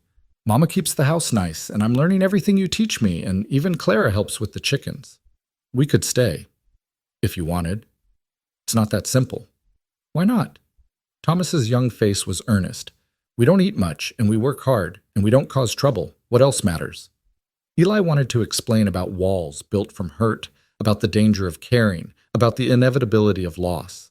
But looking at Thomas's eager face, he couldn't bring himself to destroy that hope. Not yet. Check on the mare, he said instead. Might need a poultice if she's pulled something. Thomas nodded and headed back to the barn, but not before Eli heard him mutter, Adults make everything complicated. The boy wasn't wrong. That evening brought an unexpected test of their arrangement. Clara developed a fever, sudden and fierce. One moment she was playing with her doll, the next she was burning up and delirious. Miriam tried to stay calm, but Eli could see the fear in her eyes as she bathed Clara's face with cool water. It's too fast, she kept saying. Fevers don't come on this fast unless... Unless what? Unless it's something serious. Scarlet fever, maybe, or worse. Eli didn't hesitate. I'll ride for the doctor. It's dark, and the storm damaged the roads. I know the way blind. He was already pulling on his coat. Thomas, keep bringing your mother fresh water. Cool, not cold. There's willow bark tea in the pantry. Make some. Weak. It'll help with the fever. Yes, sir. Thomas was pale but steady. Eli rode hard through the darkness, pushing his horse to dangerous speeds on uncertain ground. The 7 miles to town felt like 70. He told himself he wouldn't care, couldn't care, But the image of Clara's flushed face and Miriam's desperate eyes drove him forward like spurs. Doctor. Watson was none too pleased to be woken, but he came, grumbling about wild rides and hysteric mothers.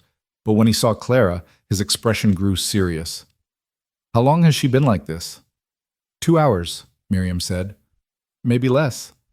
The doctor examined Clara thoroughly, while Eli stood in the doorway, feeling useless. Thomas sat beside his mother, holding her hand.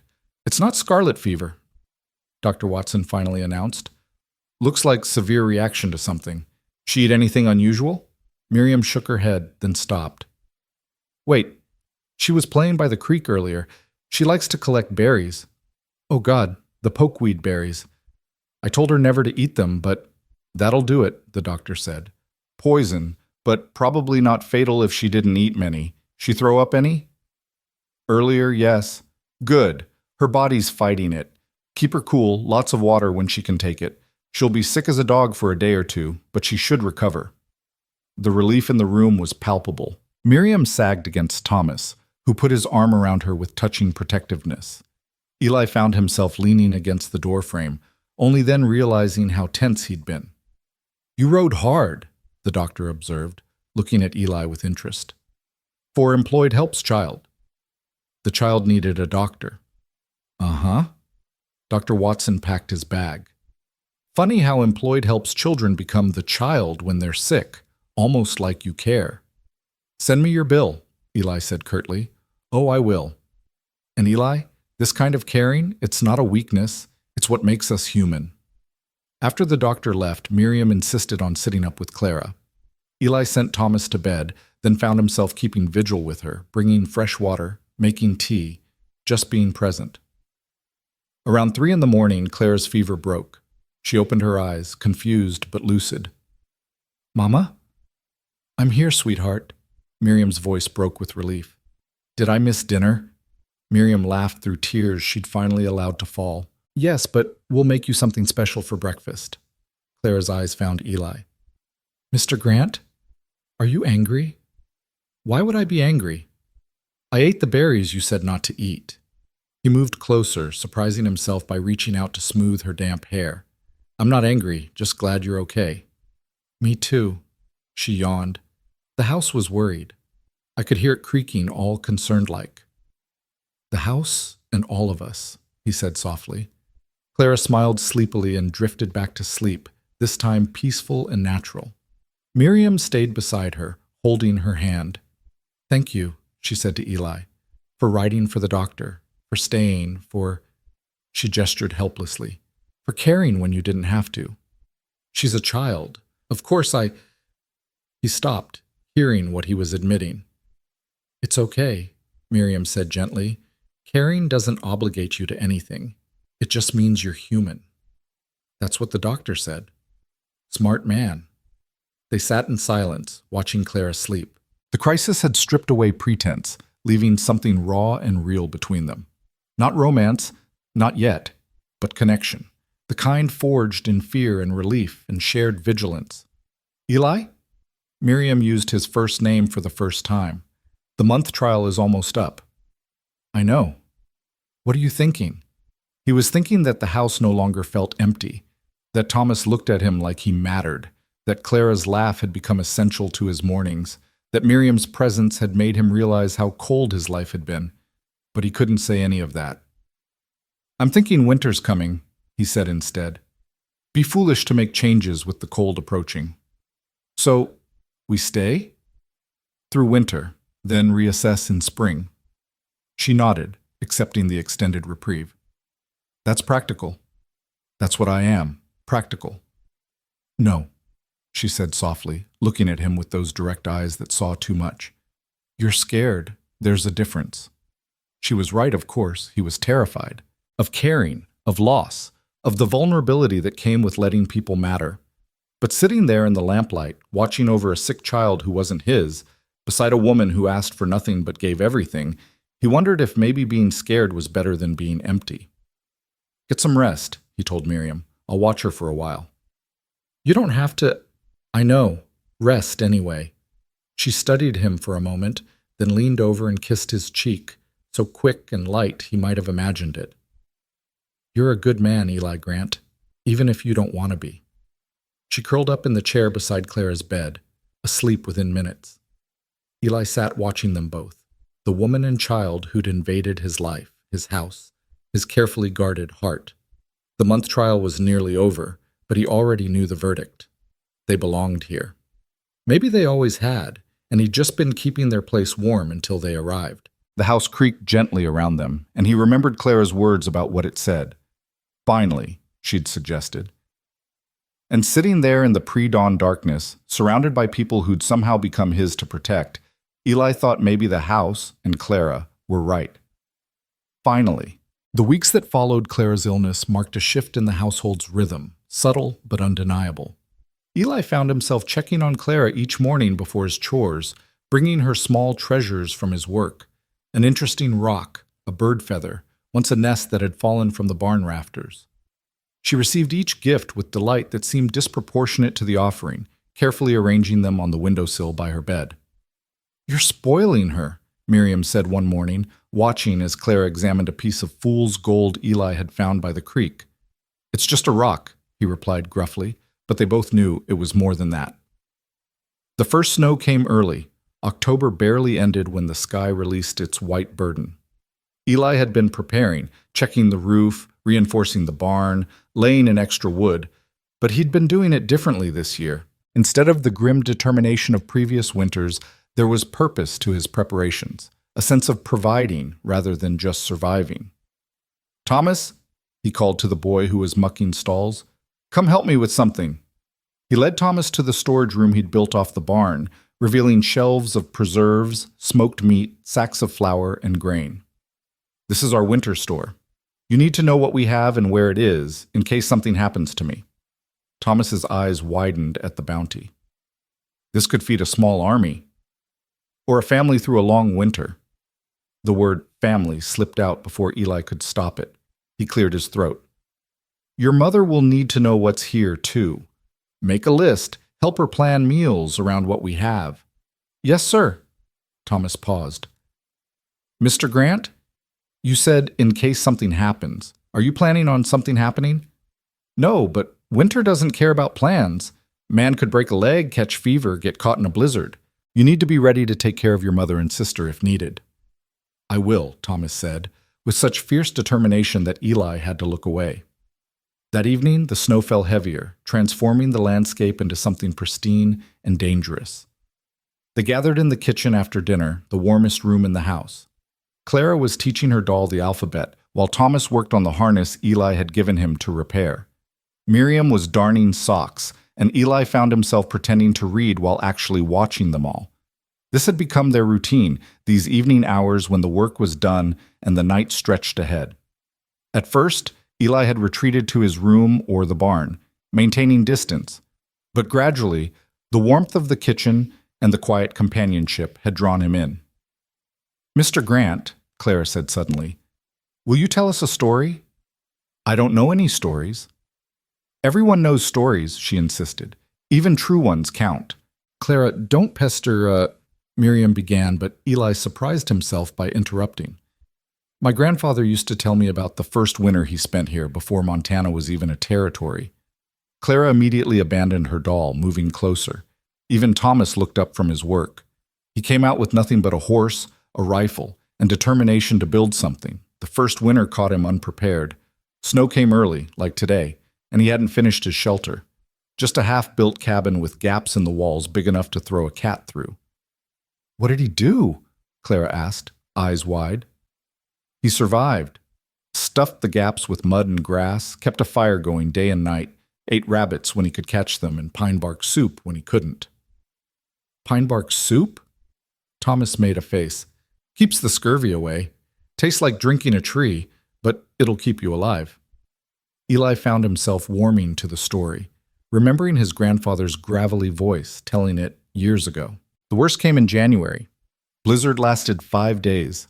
Snow piled so high it covered the door. He had to dig his way out through the roof to feed his horse. "Did the horse survive?" Clara asked anxiously. "She did. Tough little Mustang mare. In fact, that mare's bloodline runs through half our horses now. That bay Thomas has been working with? She's got that Mustang spirit. Really? Thomas's face lit up. The one with the white star. That's the one. Stubborn as her great-great-grandmother, too. They talked about horses then, Thomas asking questions about bloodlines and breeding that showed he'd been paying attention to more than just the daily chores. Clara contributed observations about each horse's personality, surprisingly accurate for someone who barely reached their shoulders. You've got a good eye, Eli told her, and she beamed. Later, after the children had gone to bed, Miriam lingered in the kitchen. That was kind of you, telling them that story. It's just family history. Your family history. That matters. She put away her darning. They're starting to feel like this is home. I know. He should have reminded her it was temporary, but the words wouldn't come. Is that such a bad thing? It is if they get hurt when it ends. What makes you so sure it has to end? He didn't answer, couldn't answer, because he wasn't sure anymore. The certainty he'd carried like armor was developing cracks, and through those cracks something dangerous was growing. Hope. The next morning brought a visitor, though visitor was perhaps too kind a word. Jack Brennan rode up just after breakfast, his presence immediately setting Eli on edge. Brennan owned the neighboring ranch to the east, and he'd had his eye on Eli's water rights for years. Grant, Brennan said without preamble, heard you took in some strays. I hired help for the winter, Eli corrected, though the word hired felt increasingly false. That's so. Brennan's eyes traveled to where Miriam was hanging laundry, the snow having stopped temporarily. Pretty help. State your business, Jack. Just being neighborly, though I wonder what a woman like that sees in an arrangement like this, unless maybe she's hoping for more than wages? The insinuation in his tone made Eli's hands clench. Mrs. Hayes is a respectable woman. Never said she wasn't, just saying winter's long and cold, and proximity has a way of making people, flexible about respectability. You're on my land, Brennan. Say what you came to say or leave. Brennan dismounted, which Eli took as a bad sign. The man only got off his horse when he intended to stay a while or start trouble. Fine. I'll be direct. That water rights dispute we've been having, I'm willing to make a deal. A good one. We don't have a dispute. The water rights are mine, clear and legal. For now, but laws change, especially when the railroad comes through. And it is coming, Grant. Year, maybe 2. They'll need water for the steam engines, and they'll pay well for rights, or they'll take them through eminent domain. Your point? Sell to me now, and I'll give you a fair price, more than fair, enough to set you up somewhere else, maybe closer to town where that pretty widow won't have to work so hard. Eli stepped closer, close enough to smell the whiskey on Brennan's breath despite the early hour. My water rights aren't for sale. Not now, not ever. Everyone has a price, Grant. Even lone wolves who suddenly find themselves with a pack to feed. The reference to Miriam and the children as his pack shouldn't have affected him, but it did. Because that's what they were becoming, whether he'd intended it or not. Get off my land, Jack. Brennan smiled, but it didn't reach his eyes. Think about it. Winter's long and accidents happen. Be a shame if something happened to that nice little family you've got there. The threat was veiled but clear. Eli's hand moved to his rifle, propped against the porch rail. You threatening them? Not at all. Just observing that the world's dangerous for women and children alone. Good thing they've got you to protect them. For now. He mounted his horse and rode off, leaving Eli standing there with rage and something else. Fear. Not for himself, but for the 3 people who'd become his responsibility. Who was that? Miriam asked, approaching with the empty laundry basket. Jack Brennan, neighbor to the east. He didn't look friendly. He's not. Eli made a decision. I need to teach you to shoot. What? Why? Because Brennan's dangerous and I can't always be here. She studied his face, reading the concern there. He threatened us? Not directly. Men like Brennan never do anything directly, but yes, in his way. Because of me and the children? We've brought you trouble? No. Brennan's been trouble for years, but now... He stopped, not wanting to voice what Brennan had seen, that Eli had something to lose now, something that could be used against him. Now he thinks you care about us, Miriam finished. And that makes you vulnerable. I didn't say... You didn't have to. She set down the basket. When do we start? The shooting lessons. That afternoon, while Clara napped and Thomas worked on his studies, Eli taught Miriam to handle a rifle. She was a quick learner, her determination overcoming her initial reluctance. I don't like guns, she said, sighting down the barrel as he'd shown her. Neither do I, but liking and needing are different things. She fired, the shot going wide, but not by much. Robert would be appalled. He believed violence was never the answer. Robert lived in a city with laws and lawmen. Out here, sometimes violence is the only answer that keeps you alive. She fired again, closer to the target this time. You're not really talking about Brennan, are you? You're talking about Elizabeth. The name hit him like cold water. What? The woman who left. She was a kind of violence too, wasn't she? Emotional violence. And you decided the only answer was isolation. That's not... But he stopped, because maybe it was true. Maybe all his preparations, his self-sufficiency, his walls, were just responses to a violence he hadn't seen coming. The difference is, Miriam continued, adjusting her stance, Brennan's violence can be stopped with bullets if necessary.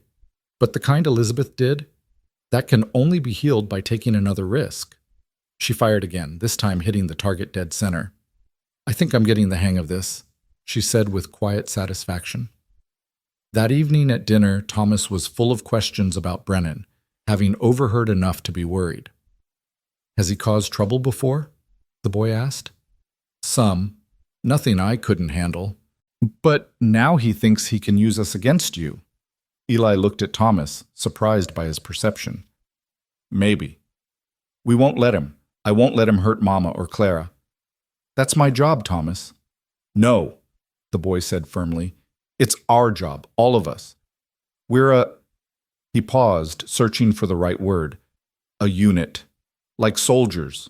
We protect each other. Clara, who'd been quietly eating, suddenly spoke up. Mr. Brennan sounds mean, but mean people are usually scared people. What's he scared of? Out of the mouths of babes, Eli thought. He's scared of not having enough. Some people are like that. No matter how much they have, they always want more. That's sad, Clara said simply. He must be very lonely. Not everyone who's lonely turns mean, sweetheart, Miriam said gently. No, Clara agreed, looking at Eli. Some people just turn careful. The observation was too astute for a 7-year-old, and Eli found himself once again unsettled by this child's ability to see through his defenses. That night, unable to sleep, Eli walked the perimeter of his property, checking fences and gates more out of restlessness than necessity. The snow had started again, light but steady, covering the world in pristine white that would be unmarked until morning. He thought about Brennan's threat, about vulnerability and protection, about the way Thomas had said our job like it was natural and right. He thought about Miriam's steady hand on the rifle and Clara's innocent wisdom. Mostly, he thought about how the equation of his life had changed without his permission or intention. When he'd agreed to take them in, it had been simple. They needed shelter. He needed help. Business. But somewhere between Clara's illness and Thomas's hero worship, between Miriam's quiet strength and evening stories by the fire, business had become something else. Something that had no clean edges or clear boundaries. Something that made him vulnerable in ways Brennan could exploit, but also in ways that had nothing to do with water rights or property lines. Can't sleep? He turned to find Miriam bundled in a shawl on the porch. Checking the property. Finding any problems? No. Everything's secure. Except you. He looked at her sharply. What's that supposed to mean? You're scared. Not of Brennan. You can handle him. You're scared of us. Of what we mean. You don't mean... Don't lie, Eli. Not now. Not after everything. She moved closer, her breath visible in the cold air. We mean something. Maybe not what we'll eventually mean, but something. And that terrifies you more than any threat Brennan could make. You're supposed to be temporary. A lot of things are supposed to be temporary. Seasons, storms, grief. She paused. But sometimes temporary is just what we tell ourselves when we're too scared to say permanent. I can't offer permanent. I told you that from the start. You told me you couldn't offer promises. There's a difference. Is there? Yes. Promises are words. Permanent is action. And every action you've taken, teaching Thomas, protecting Clara, preparing for winter like we'll all be here to see it through, those are permanent actions, whether you call them that or not. She was right, and he hated that she was right. Because acknowledging it meant acknowledging that he'd already failed at keeping them at arm's length, had already let them matter in ways that could destroy him if they left. Miriam? But she was already heading inside. Good night, Eli. Don't stay out too long. The house feels wrong when you're not in it. The house feels wrong when you're not in it. Such a simple statement, but it echoed in his mind as he finished his rounds. Because she was right about that, too. The house had felt wrong for years, and he'd told himself that was just how houses felt. But now he knew better. Now he knew how a house should feel, full of voices and footsteps, purposes beyond mere shelter, life beyond mere survival. When he finally went inside, he paused at the bottom of the stairs, listening. Thomas's soft snoring from his room, Clara murmuring in her sleep. Miriam's door closing softly, the sounds of a family settling for the night. His family, some traitorous part of his mind supplied, and he didn't correct it. The next few days passed in heightened awareness. Eli found himself watching the horizon more, checking the property boundaries, teaching Thomas not just ranch work but defense, how to barricade doors, where to take cover if shooting started, how to get his mother and sister to safety. You really think Brennan will try something? Thomas asked, practicing with the rifle Eli had given him. I think it's better to be prepared for trouble that doesn't come than unprepared for trouble that does. But trouble came from an unexpected direction. It was Miriam who spotted the smoke first, a black column rising from the direction of the eastern pasture. Fire! She shouted, ringing the bell frantically. Eli ran from the barn, saw the smoke, and felt his blood turn cold. The hay storage for winter feed was out there.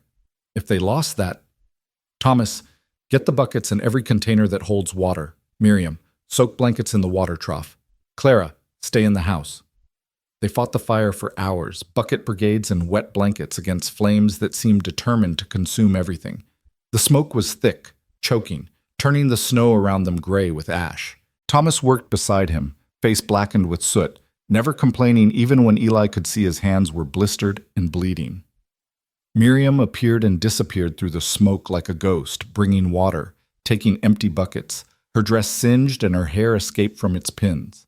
Even Clara, who was supposed to stay inside, appeared with a pot of water, her small face determined. I told you to stay in the house, Eli said.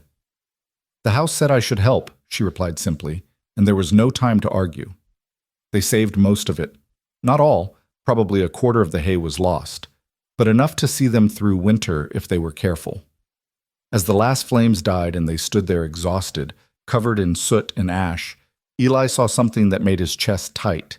They stood together, the four of them, not like employer and employees, but like a unit, as Thomas had said, like a family that had fought together and won.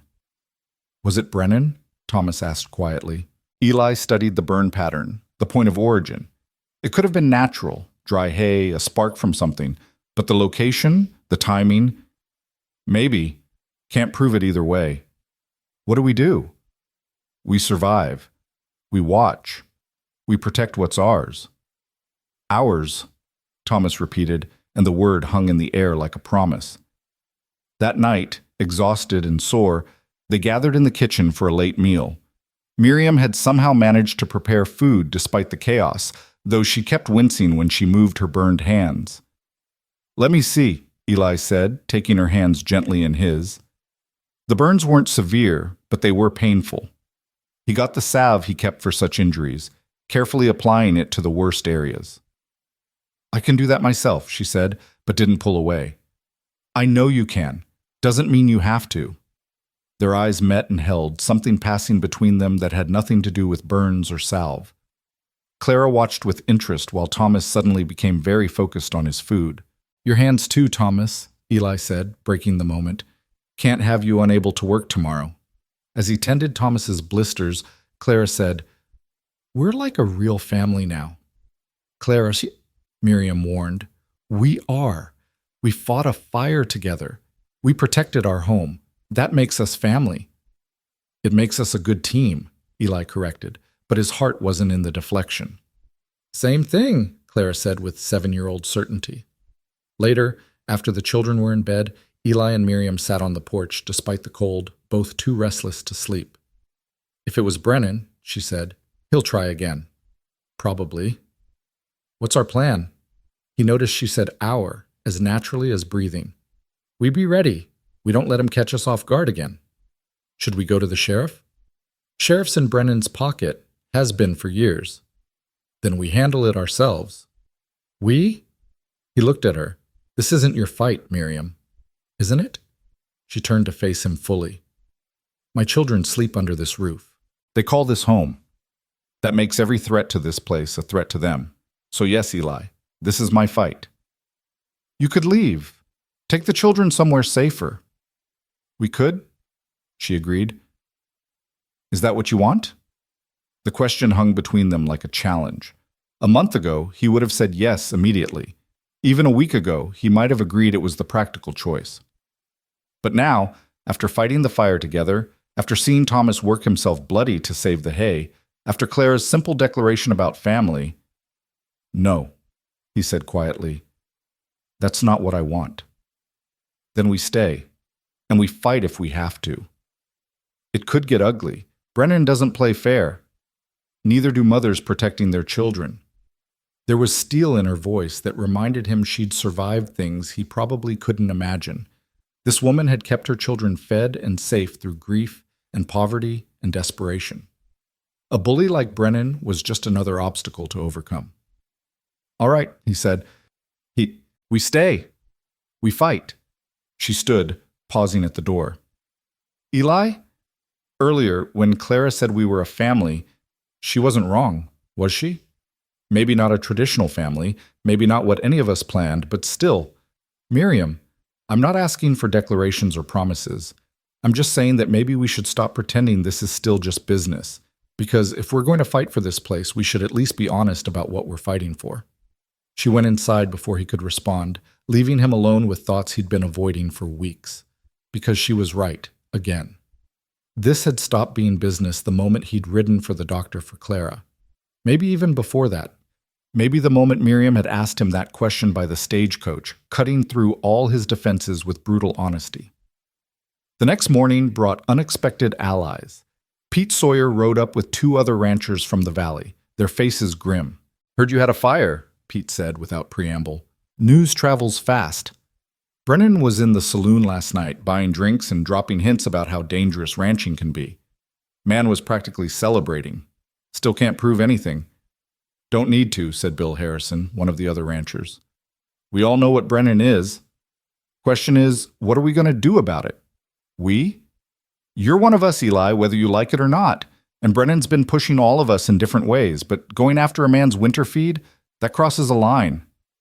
What are you proposing? Pete grinned, but it wasn't a pleasant expression. Little community organization, we take turns watching each other's property. Brennan can't burn what's being watched. And if he tries, then he learns that this valley protects its own. It was more support than Eli had expected, more than he'd thought to ask for. But then, he'd never had anything worth protecting before. Anything that made him part of the community, rather than just adjacent to it. I appreciate the offer. It's not an offer, Bill interrupted. It's what neighbors do.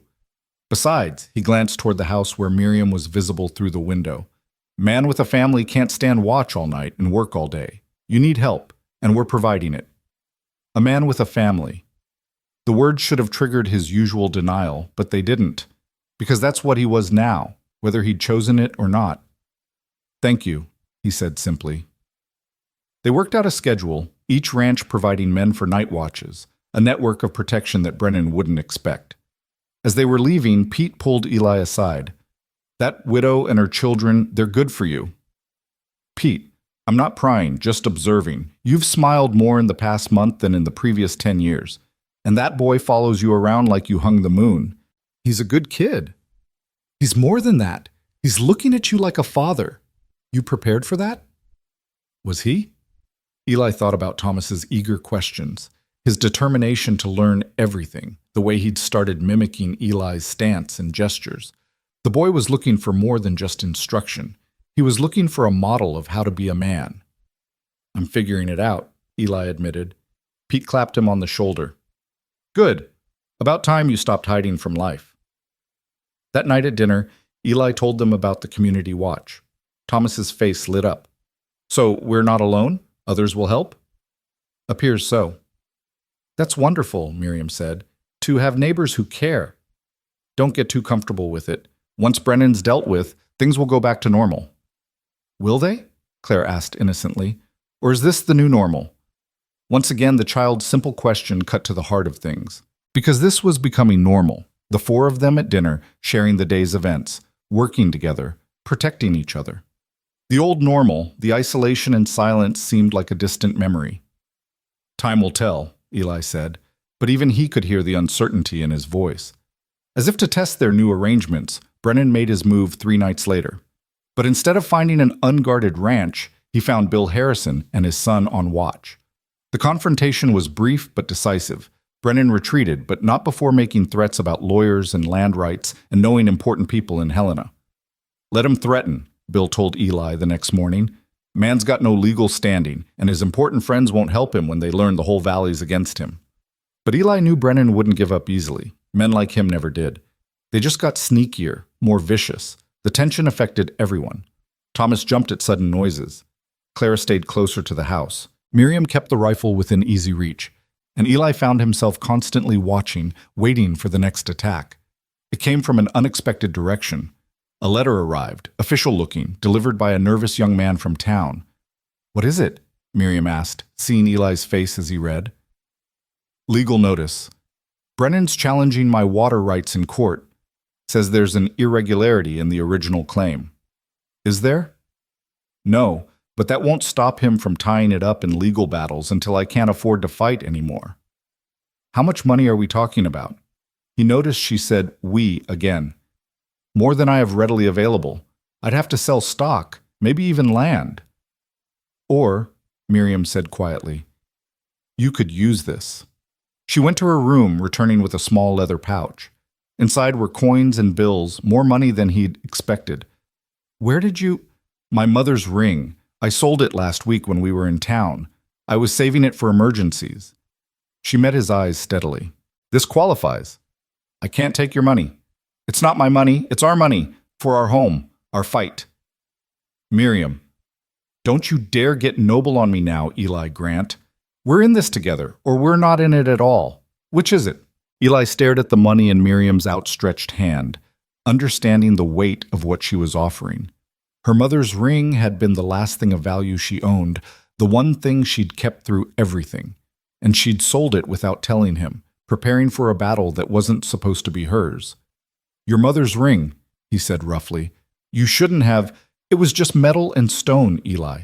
This," she gestured to the house, the land beyond the windows, "this is real. This is home. For my children, for—" She paused, then continued more softly. "For us." Thomas appeared in the doorway, having heard the conversation. "Mama's right. We're all in this together." He pulled out a small cloth bundle from his pocket. "I've been saving too, from the work you've been paying me for." "Thomas, no!" Eli began, but Clara ran in from the other room. "I have money too." She produced a jar filled with pennies. "From helping Mrs. Morrison at the store sometimes." Looking at the three of them, offering everything they had to defend his land, Eli felt something crack inside his chest. The walls he'd built so carefully, maintained so diligently, crumbled like sand before a tide.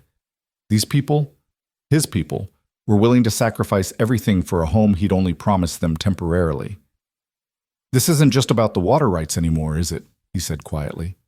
"No," Miriam agreed. "It never was.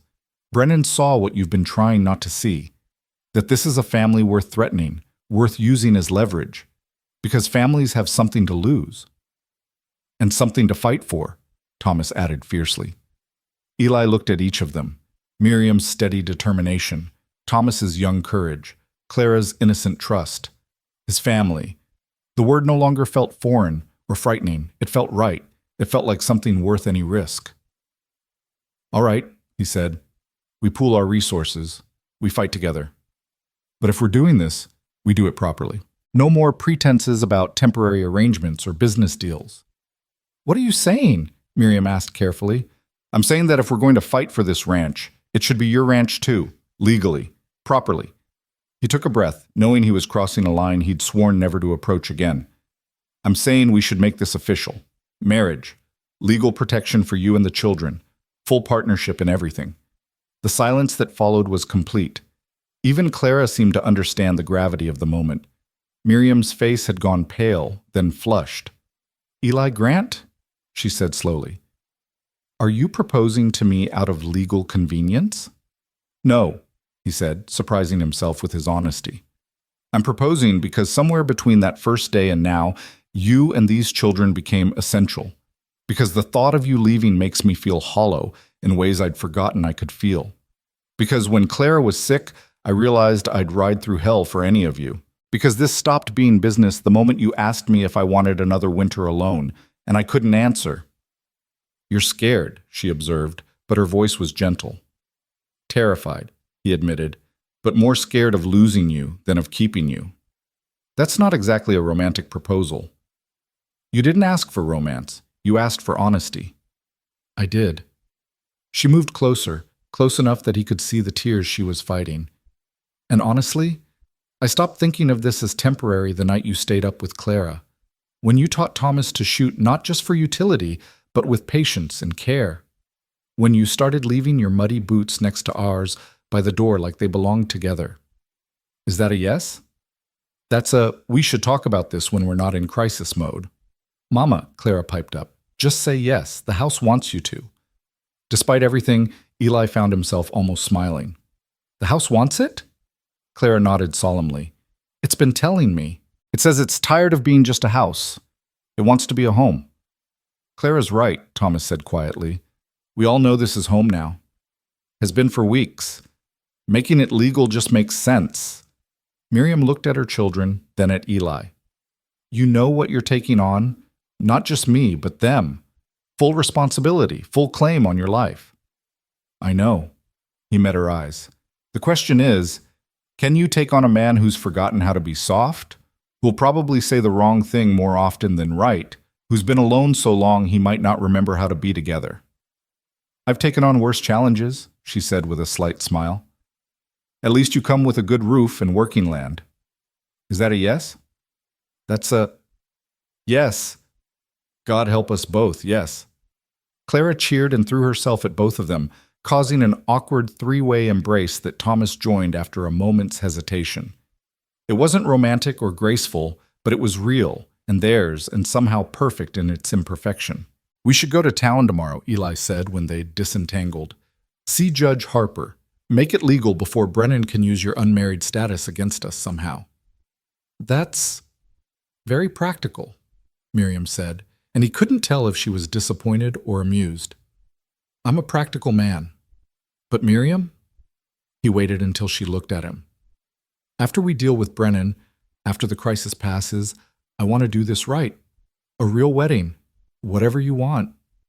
I don't need but you deserve. You deserve more than a rushed ceremony born of legal necessity. The children deserve to see their mother valued properly. She blinked rapidly, fighting tears again.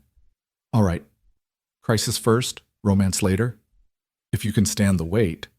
Eli Grant, I've been waiting my whole life for a man who sees me as a partner rather than a possession. I can wait a little longer for the fancy parts. They spent the evening planning, not just the legal marriage, but the legal challenge, the ranch defense, the future. For the first time, Eli spread out all his papers, deeds, claims, financial records, holding nothing back. You're doing well, Miriam observed, studying the accounts. Better than well. 10 years of living like a hermit will build savings, he said dryly. Haven't had much to spend on. Until now. She looked at the children who were playing checkers by the fire. They'll need schooling, proper clothes.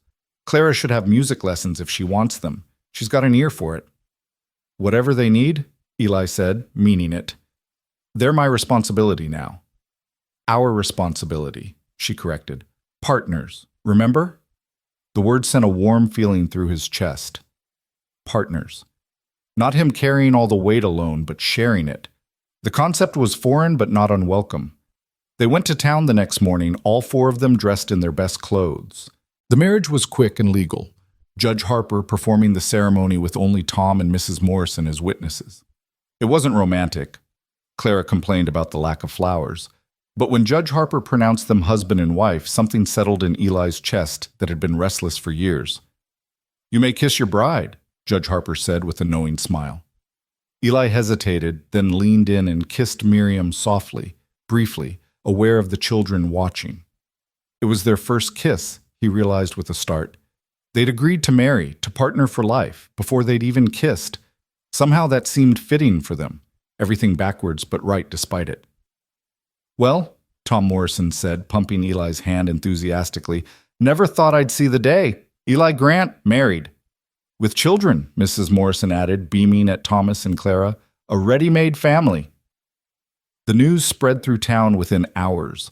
By the time they finished getting supplies, everyone knew. The reactions ranged from pleased, Pete Sawyer bought them a drink at the saloon, though Miriam declined to enter such an establishment, to skeptical, several women who'd tried for Eli's attention themselves, to calculating Brennan's associates, already figuring how this changed the game. Mrs. Grant, the bank clerk said when Miriam went to add her name to Eli's accounts. The title was new, strange, but she wore it with the same dignity she'd worn her patched dresses. We should get home, Eli said as afternoon waned. Don't want to be on the road after dark. But as they loaded the wagon, a familiar figure emerged from the saloon. Jack Brennan, slightly drunk but still dangerous, swagger in his step, and malice in his eyes. Well, well, congratulations, Grant. Married the help, did you? Watch your tongue, Brennan. Oh, protective now, are we? How touching. Brennan's eyes traveled over Miriam insultingly, though I suppose a man takes what he can get. Damaged goods and another man's leavings, but beggars can't be choosers. Eli moved before thought, his fist connecting with Brennan's jaw with a satisfying crack. Brennan went down hard, blood streaming from his nose. Eli! Miriam grabbed his arm as Brennan's men started forward. You'll regret that, Grant, Brennan snarled from the ground. You and your whore and her bastards. This time it was Thomas who moved, the boy's boot connecting with Brennan's ribs. Don't you dare talk about my mother that way. Thomas, enough, Eli said, pulling the boy back. He's not worth it. This isn't over, Brennan said, struggling to his feet. I'll ruin you, all of you. You can try, Eli said calmly. But you should know something, Jack. This valley protects families, and that's what we are now, family, legal and proper. You come at us, you come at all of us. Every rancher who's tired of your bullying, every townsperson you've cheated, every person you've stepped on to get ahead. We're done being afraid of you. A crowd had gathered, and Eli saw nods of agreement, heard murmurs of support. Brennan looked around, perhaps realizing for the first time that his reign of intimidation was ending. We'll see about that, he muttered, but there was uncertainty in his voice now. The ride home was quiet at first, tension still thrumming through all of them. Then Clara, irrepressible as always, said, Papa hit him real good. The word stopped everything. Papa. She'd said it naturally, like it had always been true. Eli's hands tightened on the reins. Clara, Miriam said softly, you should ask. It's all right, Eli interrupted, his voice rough. She can, if she wants. It's all right. Really? Clara's face lit up. I can call you Papa. If you want. I want. She bounced in her seat. Thomas, we have a Papa now. Thomas was more cautious, watching Eli's face. Sir? Would it be acceptable if I also... Thomas, Eli said, pulling the wagon to a stop so he could look at the boy properly. I would be honored to be your father. Maybe not the one who gave you life, but the one who'll help you grow into the man you're meant to be. Thomas's young face crumpled slightly, emotions overwhelming his attempts at maturity. Papa, he said quietly, testing the word. Papa. Well, Miriam said, wiping her eyes, this is turning into quite a day. The best day, Clara announced. even without wedding flowers. They arrived home as the sun was setting, painting the ranch in golden light. It looked different somehow, not just a well-maintained property, but a homestead, a place where a family lived and worked and grew. "I should do evening chores," Eli said, but Miriam stopped him. "Thomas can help me tonight. We should. She blushed slightly. "It is our wedding night." The reality of that hit him suddenly. They were married, legally bound. Tonight she would share his room, his bed. The thought terrified and thrilled him in equal measure. "I don't